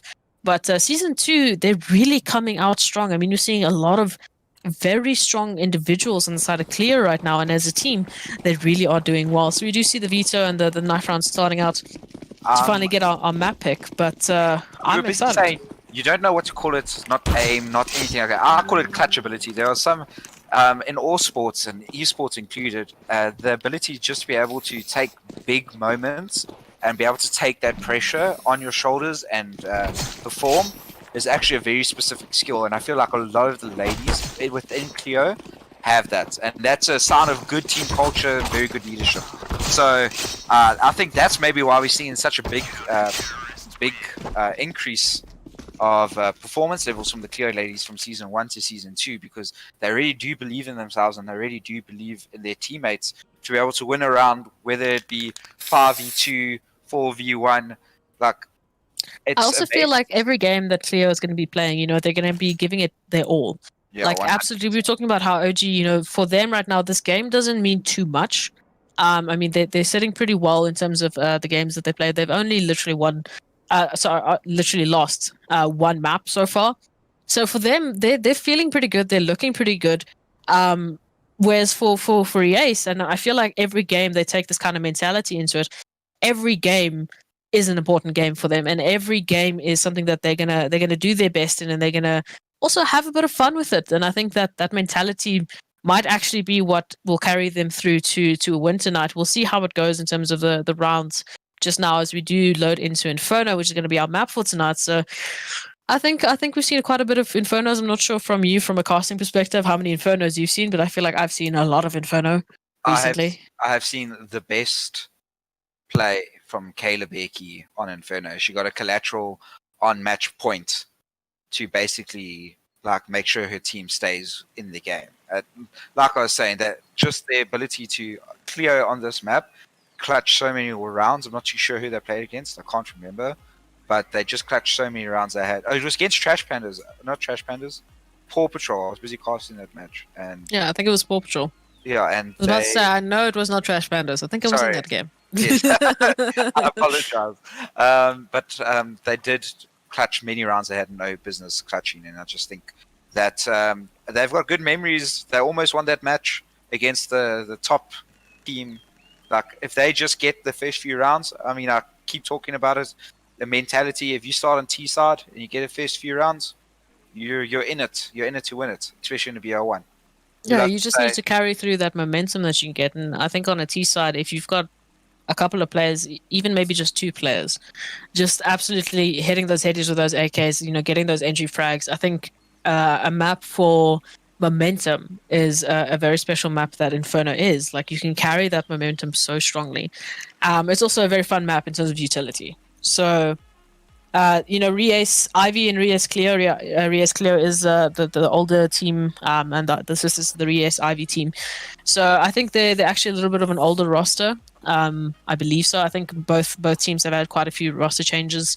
So not the original roster, but I think the team itself was dubbed a little bit sooner than Ivy. So in terms of preparation and in terms of utility specifically, I think Cleo should be pretty ready to take this from OG. But I mean, we're talking so much about Cleo. I think we need to talk a little bit more about OG right now. OG, you know, we were talking about Paw Patrol having an absolute aim stacked roster, really, and OG is not far off. I mean, Definitely not. we've got Megs on that roster that I've seen a couple of 30 bombs pretty much in almost every single game that I've seen from them, and you know, literally every single player on the side of OG also been absolutely just taking it. I believe, and please don't quote me on this because I'm pretty sure I'm going to be wrong, but I believe Kanekekene, I think I said that right. I believe she's actually the IGL for OG, and she's also from, we were talking about, you know, White Rabbit being one of the rosters that was a little bit split up. So she's also a previous player from White Rabbit, also has played in ATK, has been in the scene for quite a while. So, I mean, she's also got quite a deep strat book, I believe, ready and waiting and ready to be used. And the same with Bon and Gracie and Lex. So all of these players now, experience-wise and aim-wise, definitely are going to make it quite hard for Cleo. And I'm really hoping to see quite an even matchup here. I'm hoping that both sides are just going to be taking it. What I like to see the most from OG is just how disciplined they are. They don't take fights they don't need to. They aggress as a team. They don't try peak. It's really just great fundamental Counter-Strike. It's like kind of like watching Stars play. What makes them so good is that they don't make silly mistakes, and you can really see that they grind in day out. But as I say that, let's get a little bit more excited, ladies and gentlemen, because we are going to see OG versus REacce Cleo, and I've hyped you up for no reason because it's merely just a. It's always that second knife round that just catches you. It is. It really is. You get so excited and you're like, "Yay, we're starting! No, we're not starting. This is the knife round." Damn it! But I mean, hype is needed. So, ladies and gentlemen, if you are still in the chat, please let us know who you are here and waiting for, who you are here to support. If it's a player, if it's a team, let us know in the chat who you want winning this tonight, who you want getting that W on their scoreboard tonight. I'm really curious to see what's going to happen, and thankfully I don't have to wait much longer, as we are going to be going into our first round of tonight's last placement game that we have to cast, at least. So let's get into it. Let's get very quickly into it, as we do see that REacce Cleo is going to be starting on the side of T side. So those Glocks, I've mentioned before, I am terrified of a Glock rush. They've got so many bullets in terms of if we compare them to the CT side, so it can be pretty scary, and it's going to be pretty scary for the A side, as we do see a full second mid to A rush. I mean, the utilities coming out, it looks like they're going at this so quickly. We've still got 2 players on the side of B, might actually be able to do a bit of a flank here. Already the Cleo side is pushing out, the bullets are raining in. REacce getting a nice headshot there to start us off with. Bon also chiming in there. The bomb itself has been dropped on the side in the smoke, so REacce Cleo now have to recover that, and it does seem like they're splitting up a little bit. They're actually giving A side away, completely split up from their teammates right now. A lot of damage just getting tapped away. Megs, like I said, taking those nice headshots. They make that a second. We were talking about her frag ability, and her aim is absolutely on point again for tonight's game.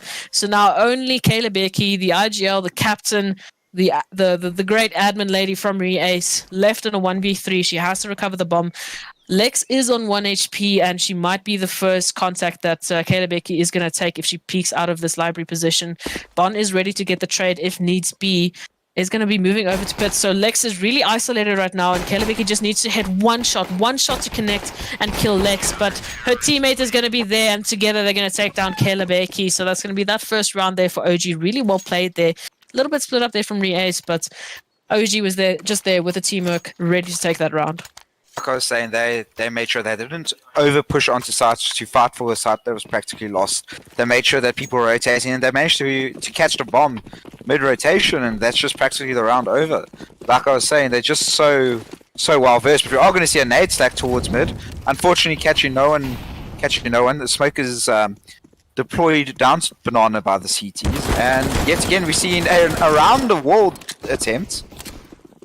Bon busy taking down Stinks. GREacce with the flank taking down Lilo. GREacce again through the wall, landing the headshot against Lizzie. She's just away right now. GREacce is just picking up these eco frags. Phoenix left in a pretty unlikely 1v5 clutch scenario of nothing but a Glock. She does not get Meg. She just turns around and finishes it off. And that's the second round for OG.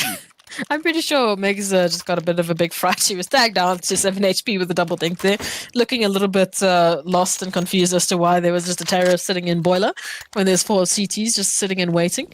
But nonetheless, and again, second round there for OG. So I wasn't sure about the full save rush now coming in from REacce Ivy in the previous round, but now I see a full SMG. I do see a Bison. I love the Bison. The Bison I'm happy to see a Bison. It's a beautiful something, and especially with that little bit of a buff that it got. GREacce is very close now with these SMGs. She obviously doesn't know what these terrorists have, but she has got the sound cues from Lex that they are definitely in second mid. You do see the rotation back to the A side coming in. A little bit more of a passive play. They are making sure that REacce is not getting an easy round here. Ooh, that nade damage, just tickling the Zenix and Phoenix there a little bit. So now there's apps pushes coming in. The CTs have already fallen back. They're ready to just hold this site. Very good play here from the CTs, holding this passive play. Only 4 terrorists towards the A side. I'm not sure what this hold from Lilo is going to accomplish. I don't know if it's perhaps a fake. But nonetheless, the utility coming in, still just very slow from REacce, and Kayla Becky is going to start it off as all the terrorists start raining in with those SMGs. Actually a bit of a team kill, and that gives Bon just the perfect amount of time to just get those trades and actually get to 2k, gets into a perfect position so Lilo does not spot her out, is waiting for that archer's rotate, is going to take down Megs, and Bon is still going strong onto her third kill for this round. And I mean, it's such a weird round. Do you call this an eco frag? No, you don't. You call this a force buy, and you're going to call it a 4k as she finishes off the third round. My goodness gracious. I mean, where that, again, it was such a weird round. Like, Cleo had the sight, but unfortunately, I think they just hesitated a little bit there or missed a few bits up there. I quite like that strat that actually came out. You're forcing up the SMGs, you're pincering onto the A side, coming from a quick lane and quick apps. Caleb did get that first kill, which actually just opened up the site. Unfortunately, FAMAS's M4s at range, you're just not going to beat them with SMGs. I feel like just maybe 1 or 2 more flashbangs, and that strat would be absolutely perfect to get an easy eco round on the board. So, I mean, we do see a little bit of a B control take here from the side of REacce. They don't really have the best equipment right now. We do see an XM in the hands of Zenix. The rest do at least have AKs and AWPs and things like that. I do like the XM, so I want to see her up close and personal in OG's face, getting those Hades. The initial fight is going to go down. Kalebeki getting that entry kill onto Kanekaken, but Megs is going to trade and is actually going to convert that into a 2k. Make that a 3k. Like I said, those XM, you need to be in their face getting those shots. The range isn't the best, but Megs is just absolutely dominating right now. Ooh, that molly is going to force them out into position. Either you run away or you get mollied. Lilo is going to take down Megs, so finally she gets shut down. And unfortunately, a little bit of A9 chat there coming through from Megs. Not that I think our viewers can see it. But now the rotate's coming through. Only one player, so that call will get relayed there to Lex that this is actually an A take. And Bond is actually taking the aggressive play. Is going to get shut down and traded there by Lizzie. So a one-on-one situation. Lizzie versus Lex. The two L names in chat. Ooh, actually a very aggressive play. She might catch Lex off guard. And off guard, she was caught as REacce Cleo take their first round. I mean, really, really well played there from Lizzie. I believe that was a 4k. Well, clutch ability, like I was saying, that was a 4v2, and they just managed to open up that A site and get the bomb down. It's just something this Cleo team has within themselves, and you have to love it. It forces OG onto a pistol bar after winning 3 rounds in a row, and REacce look like they are ready for this game. They just missed 1 or 2 flashbangs in the first few rounds, but they seem to have sorted it. And we're going to see what happens. Push is coming out. And Lilo should have the sound cues. Is going to get a 2k there. Just, nice eco frags. Easy peasy lemon squeezy. And it looks like there's going to be an A conversion right away, as we do see every single player from the REacce Cleo side rotating to this A site. So currently only I believe Lex on the A side ready to hold this defense and hold this bomb from getting down. But I mean, 3 AKs, an AWP, and a MAC-10. The bomb plant is starting, and she just barely misses the bomb planter. So the bomb is down. And now she's still on the A side, still fighting it out. Phoenix is going to take her down with a little bit of a nice MAC-10 jumping spray down, casual.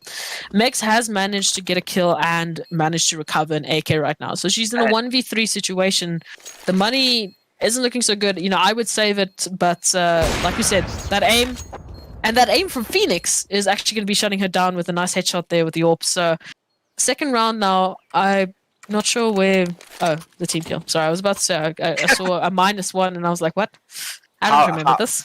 How did you get to -1? But I hear you, but we are going to see what looks like a proper full bar from the T side, as well as more than enough utility to maybe fake and even go into another side, while OG are stuck with nothing more than Deagles, an MP9, but those Deagles can do some major damage. If we're talking about body armor, they also don't have a lot of it, only literally on the MP9 and the Deagle holder. So hopefully Gracie and Kanekakene can make this work for their team, as they really do need the money. Megs with the Deagle taking off Kayla's head. And that's an AK for them. And that's B controlled by OG. Now they know that T's have to push towards that A site. And REacce Cleo is not going to contest it in the slightest. They're just going to rotate to A. We do see OG just falling back and rotating the safe way around to A to hopefully help their teammates still salvage this round. a little bit slower from Cleo. I mean, they got the entry there, but they're not just pushing out crazy. Phoenix getting a kill there onto Gracie, but they're giving a lot of time to the CTs now to rotate. So this could be quite an even retake. I say that, and Phoenix takes down Lex, and Lizzie is going to take down Kanekikene. Kanekikene? Yes, that's that name. Yeah, Every time. And again, Meg's left with the AK in a 1v3 situation, similar to the last round, and this time she will be able to save it as we see her running around and running back to the B-bomb site. So they will be carrying an AK into their buy round. They were going to be buying the next round in any case, but now with that little bit of extra money that they're going to be saving and a little bit of extra firepower from the AK, I think the next round should be quite interesting. But we are going to see the scoreboard ultimately tying up 3-3. So REacce catching a little bit of momentum there, and I'm liking what I'm seeing. I'm questioning this hesitation. But I think it's also, in a way, it's good that they're not just rushing out into sight, especially with the lack of flashes that they've been having. So we'll see how it pans out. Against OG, do you think you can take your time to take a site a little bit more, because they're not going to be just rushing onto a site to fight you. They're going to be making sure that they're ready to trade and in the right areas. So you can take your time, making sure no one's holding like a weird angle or something like that. It's really nice to see. Cleo, they do their homework. They've noticed how the opposition play, and we almost see Phoenix getting taken out. Yeah, there by the AWP shot. I mean, I think it literally just went under her feet there. I feel like whenever I want to give you like some deep analysis, something crazy almost happens. I mean, there's Caster's curse, and then there's just Caster's luck. This is fair enough. But we are going to see a lot of utility, almost. Yeah, all of that's the last smoke from OG going out, and it's only still 1 minute and 10 seconds left of this half. I feel like they've had to use a lot of their utility early on, and unfortunately they're not really using it much. I mean, we do see that smoke bottom of B, but they haven't really been trying to take B control, at least not actively. And actively, Caleb is going to take the head off of Gracie. Lex did get a trade there onto Xenex, not really a trade, but a kill nonetheless. So, I mean, again, they've got that A-take, and again, REacce is slowing it down, and Caleb is so smart and methodical there, is going to molly Bond out of her spot. But Lex with the trade, such a nice flick there onto Caleb already gets the trade there, so quick and precise there, that Nate is going to do a lot of damage to the AWPers. Puts Lex down to 38 HP, and now the 3v3 retake is coming. Lizzie is ready and waiting for Megs. That takes down that AK. So now the M4 and the AWP really need to try and retake this. I mean, Lizzie's already sitting on a 2k for this round alone, but there's going to have to be a lot more happening. We do see Kanekikene just inching out bit by bit, trying to find out where these terrorists are sitting, where they are holding this post plant, and Lizzie, still in the same position, is going to catch out Lex through the wall. Beautiful shot there, and Kanekikene just stuck on site right now in between so many terrorists. A beautiful swing there. She should be able to save this. Woo! I say, yo. Very close there in terms of a save. 10 HP to take through that M4 into the next round. I mean, that was a super close round there from OG. And I was going to say I would be calling a timeout right now to discuss what the hell just happened. And OG have done just that. So, I mean, what are you seeing? What's happening right now? What I'm seeing right now is that OG are playing very good fundamental Counter-Strike. But Cleo is just doing exactly the right thing. And they're busy aggressing the early round. And once they get that pick, they're not over-aggressing. They're not making the retake easy. They're forcing OG to take the long rotation around, making sure that they have the time to take sites. They're using the utility nicely. In the beginning of this map, they missed a few flashbangs, they missed a few smokes, but they've seemed to worked out those small little errors, which is exactly what you need to do to be able to take rounds away from this OG side. But we are seeing a bunch of pauses in chat. So unfortunately, the pause has not gone through in time. So OG will be playing this 4v5, and unfortunately not with a lot of money, as I was just about to say that they do have full round bonus, so they were able to buy pharmacists into this round, but not a lot of utility. I mean, only 2 kits at least. 2 kits are better than nothing. But very poor equipment right now for OG. We do see a double stack there towards Ducky. Bon is on top of the Ducky, and who's Gracie's this? Gracie's gone. Gracie's gone. And Lex is under the Ducky, but they're not watching Boiler. a little bit of a tap there. So REacce should know exactly where they are, but Bond is still going to manage to take a kill down there from REacce, and that just immediately sends a signal to REacce Cleo as we do see the rotate to be coming in. They've basically spotted 1 to 2 players as Lex was also just pushed out of position there. So they should know that, either one player's rotated or regardless, they're just going to try and gamble on this B as all 4 players are rotating back. So basically a 4v4 since unfortunately REacce has disconnected. But unfortunately, I say this, and Cleo just took the words out of the mouth as they completely rotate back to A side. I feel like they heard me. Dirty little angle. She does manage to take down the first one. Lex does trade out Lilo, and now all of a sudden it's a 3v1. How did this happen? Okay. Cleo had exactly the right position. They had the perfect idea to rotate to the B bomb side. I mean, there was literally only one counter-terrorist on the B bomb side holding this defense. They had the equipment, they had the utility, they had the numbers advantage, and I don't know why, but they just rotated back around. I don't know if there was a sound cue or if it was the double triple fake. It's just sometimes the IQ of Kayla is just so high that we just don't understand. That's it. That is it. Yes. Okay. That is what happened. I like that. I will keep it at that. So we do see Gracie have finally managed to rejoin the server. A little bit of network issues there, unfortunately, but she's back, and she'll be happy to hear that her team has managed to tie it up. So right now, Cleo, a little bit of a force buy, I'd say. I mean, Lizzie does have 4K. Unfortunately, she hasn't dropped for her teammate. I mean, Kayla Becky's got a deagle. I'm sure she's happy with that deagle right now. So Phoenix and Kayla Becky definitely have the lowest in terms of gear and equipment, but it does seem like they're going to be taking that numbers advantage as we see a 4-woman rush onto the B side, but Megs is going to start it off with a kill there onto Lilo, and now the bomb has been dropped. Cleo has been slowed down, and Megs and Kaneka Kene are just absolutely decimating Cleo right now, taking kills one by one. Absolutely great teamwork from both of them. I mean, Megs has been tagged down to 4 HP right now, so I don't think she's going to be peeking too wildly. But the flash is going to come through from Lex, so a little bit of a peek there into the banana control, and the nade, the Quibus straight onto to Kayla Becky. I mean, I feel sorry for Kayla right now. Like, she's just standing there waiting, trying to get a kill, and then just grenade, boof, at her feet, and that's all she wrote for round number 9. But Lizzie does find herself in a rather difficult 1v4 clutch scenario with the bomb by the feet of the CCs. Not too sure how she's going to do this one. Of all 4 counter-terrorists just busy holding this bomb. This is what I say about OG. They don't give you a sniff.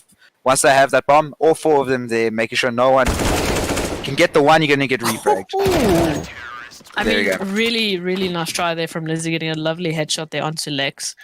But yeah, like you said, there was 4 counter-terrorists just holding that bomb, waiting for Lizzie to peek if she was going to or not. So really well played there from OG. Really, I'd say an extensive hold of the bomb there. But it's what net them the 5th round. So we do see a pistol safe coming through now. Kayla Becky again on that deagle. And a couple of nades, which look to be going towards the B bomb side. Just barely tagging Kaneka Kene and Megs. But a lot of work is going to be put in by both players. So ultimately, OG coming out on top as they do take down 3 of the REacce Cleo side terrorists. And we do see a 3-woman flank coming through Banana right now. Every single player on the A side has chosen to come through Banana. The flashes are coming in. This is a full tech. I don't know if Cleo is going to be expecting every single counter-terrorist to be coming through from this position. Have She's got the spray. They both have AKs, actually, because they both have picked us up from the counter-terrorists that they managed to kill. Ooh, that nade. That Molly is just going to take down Zenix, and now Lilo in a 1v3 clutch. The bomb is getting tapped. The bomb is busy getting defused. 1 second left. And that's going to be the 6th round there for OG. Bond, very lovely headshot there onto Lilo. A nice AK getting picked up.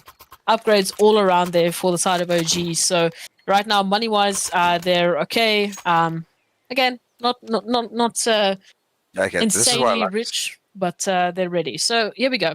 This is what I like. Side timeout. Yeah. So if you're the IGL now, you want to be discussing what's happening. yeah, I want to be talking a little bit about the fact that we lost a round where someone disconnected. Again, everyone, just to reset, because you've now lost a round that you shouldn't have lost. You've also been reset. Your economy's kind of broken. You forcing these there's a lot of mixed bars happening right now. So probably some bad communication happening. You need to regroup and say, ladies, remember we're terrorists. Just make sure we're pushing together, using our utility properly, because those small little mistakes, the missed smokes, the missed flashes, they're starting to creep back in as things get a bit more high pressure. So let's just bring it down, let's calm it down. And we are going to see just that, a nice default. 2 people going towards mid, one apps and 3 people towards second mid. This is what you like to see, just defaulting a little bit, regrouping, hoping that you don't make any small mistakes in getting early round map control.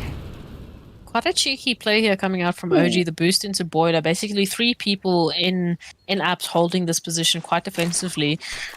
If Cleo actually decides to take apps control right now, they might be met with quite a shock, as 3 of the counter-terrorists are holding and waiting for them right now. So far the smokes are coming out there from the side of OG. No movement as of yet from REacce Cleo. Just playing at a default, just trying to see if they can get a pick here and there. We do see Phoenix creeping up middle to second mid, possibly getting set up for a couple of smokes. Looks like it's going to be an A execute, as we do see 4 players towards this A site. But, oh, like I said, that cheeky boost there is just going to slightly tap Kelebecki's HP. And OG and REacce.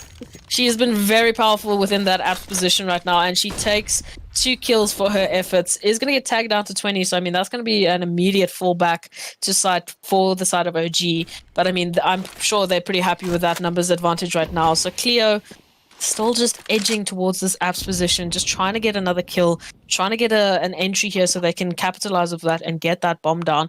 But I mean, the clock is running out. 20 seconds on the clock. You have to move A site. You have to push this A site, and Lex is going to shut it down as she takes down Phoenix. Only 2 players left, and I mean, entering with an AWP is not always the fun part of this game. So I do see that Zinix and Lizzie are going to regroup. They are going to fall back, and they are going to save, as we have 4 seconds down left on the clock. So I mean, very, very, very well played there by OG. Extensive defensive holds there that just kept shutting down REacce's entries and REacce's push.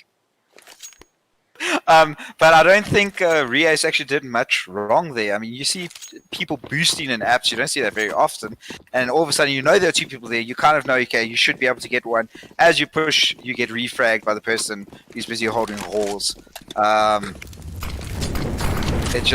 It's just nothing you can do about that. You just need to kind of put it away. And as I said, Megs does get the kill onto Phoenix.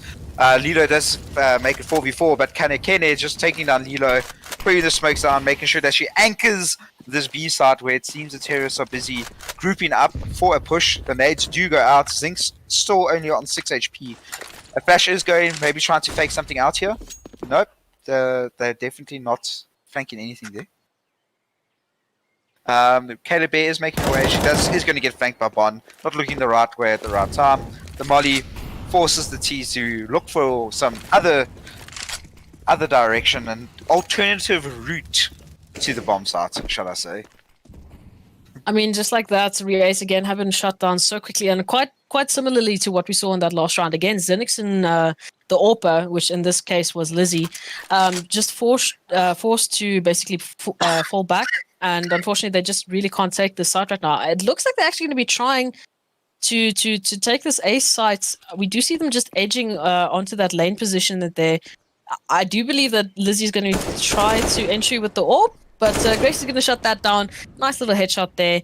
And Bond should have an inkling that the last play is towards lane, but she doesn't spot Zinix. And Zinix is going to take down Bond. And I almost thought that was going to be the clutch there. But unfortunately for REacce, OG are just holding such well thought out defensive pushes there. So for them right now, they just can't take this aggression. They can't take these crossfires. I mean, the problem is that OG does always, once you kill one, you need to worry about the trade frag immediately. You have no time to breathe. Like, it's kind of being slowly suffocated, is how I can imagine it is right now on the server. Making sure that you have to clear almost every single angle. You have to look at these nerdy little boosts, everything like that. But they just decide to rush straight onto A. And Bond does get the first kill, Gracie getting the second, and it is a 3v4, very low HP for the T's. Somehow Zinx... What? Lizzie, calm down. Calm down, Lizzie. You just took off Lex's head like it was absolutely nothing. Kenna and Megs have to do a little bit of work here to be able to take the site. Lots of utility still on Zinx. Got Molly, got a nade, another nade on Lilo. Probably a nade stack here to maybe get one player down. Ooh, Meg's just catching the shoulder of Lizzie, taking her down. That flash does not blind. Oh my goodness gracious. So now Kanaka Kene is left in a 1v2 and what? Okay, no. Zinix, 3k for Zinix with a PP Bison. Someone please ask her to teach me how to play with a PP Bison. That's insane. I'm gonna say it. I know casters shouldn't say it, but please clip that 3k with the PP Bison. You don't see it very I don't think you can clip on YouTube. Oh, it's YouTube. I forgot. It's YouTube, my friend. And it's also the 14th round now. We do have only 2 more rounds that REacce can capitalize off if they want to get that 8-7 half. So now OG actually playing it a little bit more aggressive towards that B side. I feel like Cleo have mostly been going A right now. So that initial three-man hold that you have on B, I feel is just wasted. Naturally, they have boosted Lex onto the wall there, so they are immediately going to rotate back as so many sound cues have been given to them that Cleo is going to be trying to take this, and I mean, they're doing a pretty good job of it as they take down Bon and Megs. They could do the flank here, but they're just continuing this reign of terror. Only Kaneki left to defend this bomb site as she takes 3 kills. I mean, she's doing it absolutely perfectly. The bomb does go down, however. Lex has managed to rotate pretty much just in the nick of time. I don't know what happened there. I think Zinix might have timed out. Unfortunately, she did spot Lex, but didn't do anything about it. As the bomb gets tapped, the defuse is coming in, and Lilo is going to get taken down. And my goodness gracious, what a beautiful, beautiful play there from Kanaka Kene, the IGL of OG, and Lex finishing it off, making it a teamy ace again. I love the teamy aces. The 3Ks and the 2Ks just coming out every single round here. Please, I love the teamy aces. So, I mean, last round of this half, money right now for REacce. I mean, there's no concern in terms of economy right now. They literally had about like 30k to work with. They're quite happy in terms of economy. But I do think that Zinix actually did time out towards the end of that round actually. So what could have been, their 6th round actually turned out to be in favor of OG, unfortunately. I don't know if you saw that, but as Lex peaked, Zinix was watching that position specifically and did nothing about it. So I think there was a bit of a ping spike there, unfortunately. But again, nothing you can do when OG is just hitting headshots. That could be another thing. Perhaps. But we are going to see another quick execute. Oh! Lex, that was a nasty shot. That's not the easiest shot to hit for an AWPer. But it looks like that's going to force Cleo to take it a bit more slowly. I mean, I feel like I want to see some more aggressive players from REacce. I feel like the aggressive players actually do net them quite a few kills. We saw in that last round. I mean, that Archer's push was just absolutely fantastic. And right now, I think that REacce need to be focusing on that. I mean, they're definitely hitting their shots. They just need to be capitalizing off of those kills. Oh, a little bit of damage there as Gracie gets put down to 46 HP. And that body's perfect yet again. Yeah, no, the utility is definitely pushing them out of their positions, but Megs, a little bit as the smoke fades, is going to take down Zinix. So that's puts REacce back onto 3 players for this 3v5 and for this last round of the half. Bit of a difficult situation right now that they need to deal with. Smokes, they still have literally just 1 smoke to get them onto this A side, but already 3 players ready and waiting. Alex is holding that Archers. A little bit of damage, just firing away. And OG and Bon and Lex, the dynamic duo that was on that A site. And Meg's finally chiming in, getting herself a 2k as well. Very well played. But that's going to be the half. I mean, 10-5. It was looking pretty close there in the beginning. We really saw that REacce was starting to realize what they were trying to do. But unfortunately, I mean, OG are just absolutely playing out of their minds. Individual players right now, are really, really carrying. I mean, we saw a beautiful 3K there from Kaneki Kene. So if that kind of play continues into this next half, I think it's going to be really difficult for REacce to convert this into a win. I mean, and the last time I casted OG, I called Megs the Stewie 2K of Stewie 2K of South African CS, and she's proving me right yet again. Currently 17 for 8. Every time she dies, she at least nets 2 kills, and she's really proving me right, and I've got to love it. I absolutely love being right. But we are going to see the terrorists just push out straight onto this A side. Good utility. Lizzie taking off Gracie's head as well as Zinx. There's all of a sudden a very awkward fight here on the A side, and Phoenix is in a very awkward 1v2 situation. I mean, she has the USP, she has that one-tap ability, so... Here's the nade.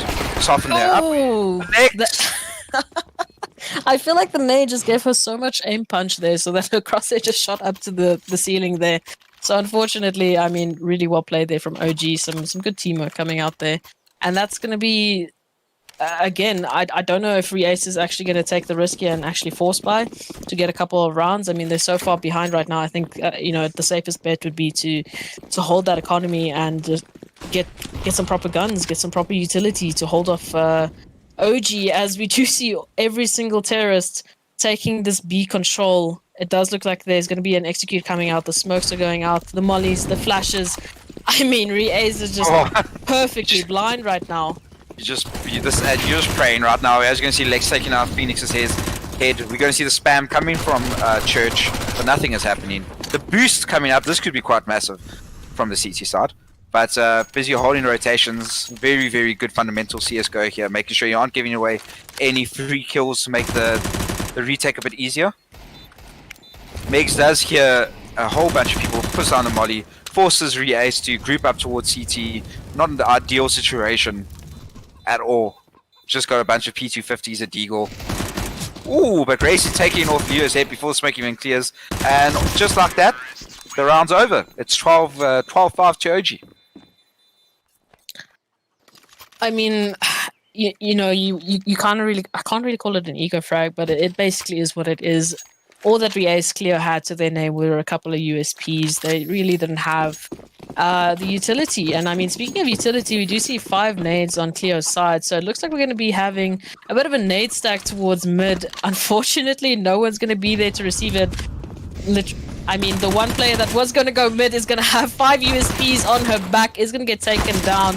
And now just tapping away with those SMGs, OG are going to get a couple of eco frags there. So, I mean, very quick round there. Nice little 3K and 2K there from Gracie and Megs, respectively. But there's not much you can do in that situation. Now, finally, we see a full buy here coming through from Cleo's side. They definitely need to stop racking up these rounds if they want any chance of winning this.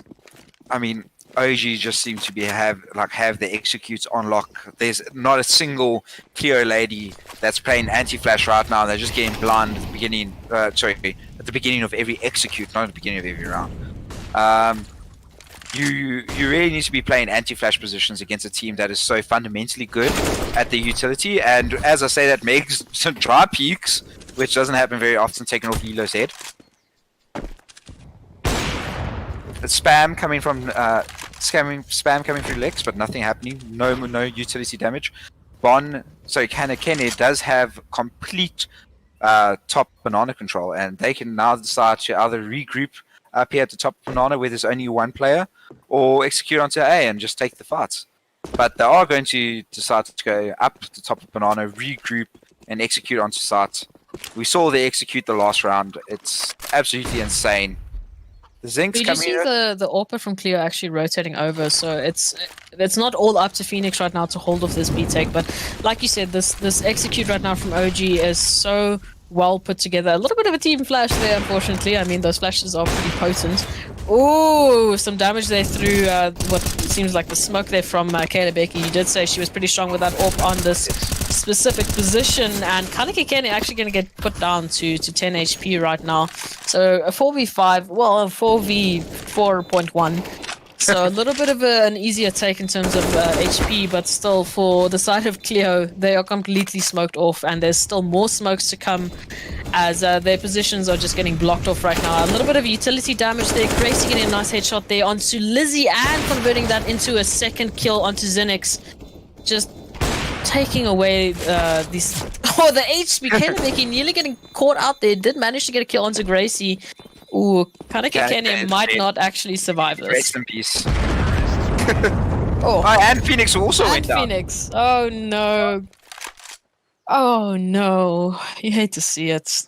Like I said, the bomb is basically the sixth terrorist on the side of Cleo, on the side of OG, sorry. And Cleo really couldn't afford to actually lose that gun because now they've got 3 SMGs, a FAMAS, and an AWP. This is a very awkward buy, but they need this round if they want to finish this game in standard time. I mean, it's really becoming rough there for the side of Cleo. We do see some early peeking coming through from Caleb. He is going to take down Gracie. Beautiful shot there. Oh my goodness, she's really quick with that AWP. And, ooh, Phoenix there with the P90, and Calebek is still hungry. She's still behind that wall, which I don't think Kaneki Kene is ready for. Ooh, Caleb with another shot. Not Kaneki Kene also gets taken down. Calebeki absolutely decimating OG right now. 3 kills to her name, and I mean that's going to be a beautiful alert for OG to just turn around and run back. Let's not go B. No, not right now. This is not a good idea. They actually go all the way back to spawn. So yeah. I think Gayla Becky definitely puts some fear in the boots of OG right now. We do see just everyone running back to spawn. So I do see also that Phoenix is a little bit hungry still with that P90. She does seem to be going through middle. So she's definitely looking for those last 2 kills. You know, you want to upgrade, you want to get an AK because their money isn't really looking that great right now. I mean, for Gayla Becky, it's looking fantastic, but... for the rest of the REacce Cleo side, they still have 30 seconds to find these last 2 terrorists. Should start noticing that no one's anywhere on site. Maybe. Okay. But the problem is here they're going to start to check apps and everything like that. They probably don't find these 2 terrorist players, and if they do, you're going to be going right into the crosshairs of what is the Stewie 2K of South African CS. So. Well, she's sitting on a Stewie 3K right now. Oh, this is very, very true. I mean, 24 I think you can't say anything other than Kayla Becky was the MVP for that round. I mean, she 100%. literally single-handedly told OG to go back to spawn. No, the Kayla Bear, she decided enough trying to be the nice person. I'm going to be here. I'm going to take these shots, and I'm the captain of this team. I'm the RGL. I'm the person who runs this league, and I'm just going to prove to you that I'm a good CS player. And she proved it. She won that round single-handedly for her team. We are going to see flashes here and a bunch of mollies. OG really trying to establish banana control early round, and you have to love it because it really does force everyone on the clear side to stay on start. But I say that as we see Kayla throwing in the util, trying to establish a little bit more of B presence, and we do have a 3-stack here towards B. So if they do decide to execute here, they can be in a world of hurt. I mean, so much utility on the side of OG again, ready for that B execute that we were talking about. That's absolutely deadly. So I mean, they're really ready for this. Just a little cheeky shot there, where Kaneki Kene is just saying, "Please just peek. I want to kill. I'm sitting and waiting. Please."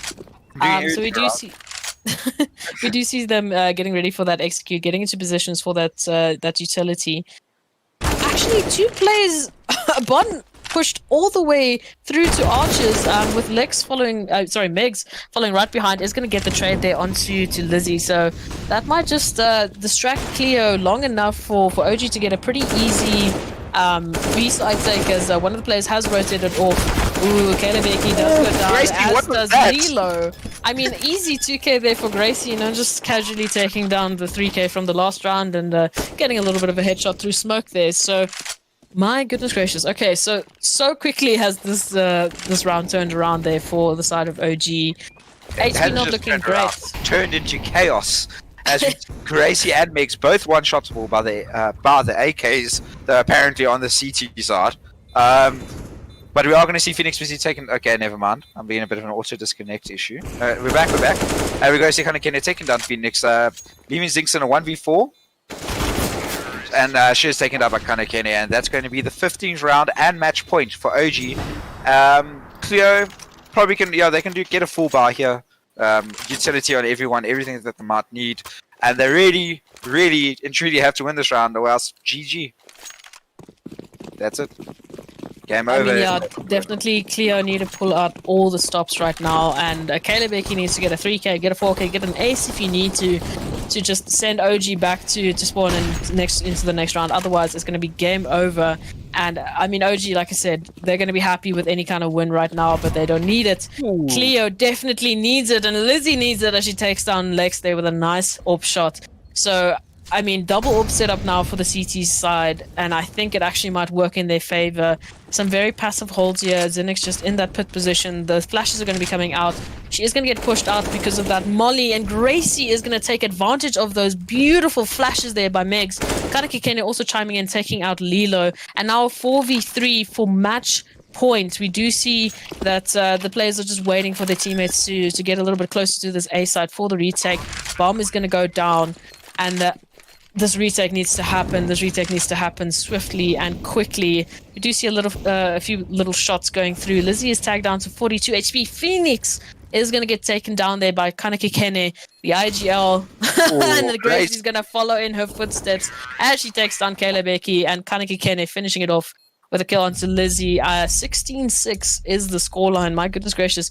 Really great turnaround there from OG. I mean, it was looking really, really close in the beginning of the round. Kind of just going left, right, and center. Really close rounds, finishing it off with one player or two players on either side. But OG definitely found the momentum that they needed to just finish it off with a really strong scoreline there. Yeah, 100%. OG play some very good fundamental amazing fundamental Counter-Strike. And as a purist of the game, it's lovely just to watch them go, making sure they're trading, making sure they're using the utility properly. I feel like Cleo, they shouldn't feel bad about this. I mean, OG, are probably the second best team in the competition right now, right behind Paw Patrol. And the only thing that I can really say that they probably need to work on is maybe just making sure when they do get that pick that they're using the utility after getting that pick and actually taking the sites. Probably not getting those calls clear enough and as concisely enough as they need to. But GG to everyone. Megs, my MVP yet again. 25 for 8. Stewie 2k. Who you? I'm Stewie 3k. But everyone, chat, thank you for coming through. Thank you for bearing with us for 3 hours. My voice is absolutely destroyed. Thank you to Noodle for being an amazing caster and being awake 79% of the time. Proxy, thank you for being Proxy, thank you for being such an amazing caster and such an amazing person to learn from. I definitely need some coffee after this. Me too. Huge thank you to all our sponsors, Frostbite for amazing servers yet again, REacce Accounting, Fantech, and Jammed. You guys are wonderful. Have a good night, everyone. Sleep well and enjoy your Thursday morning. Huh? Oh, yes. It's Wednesday night.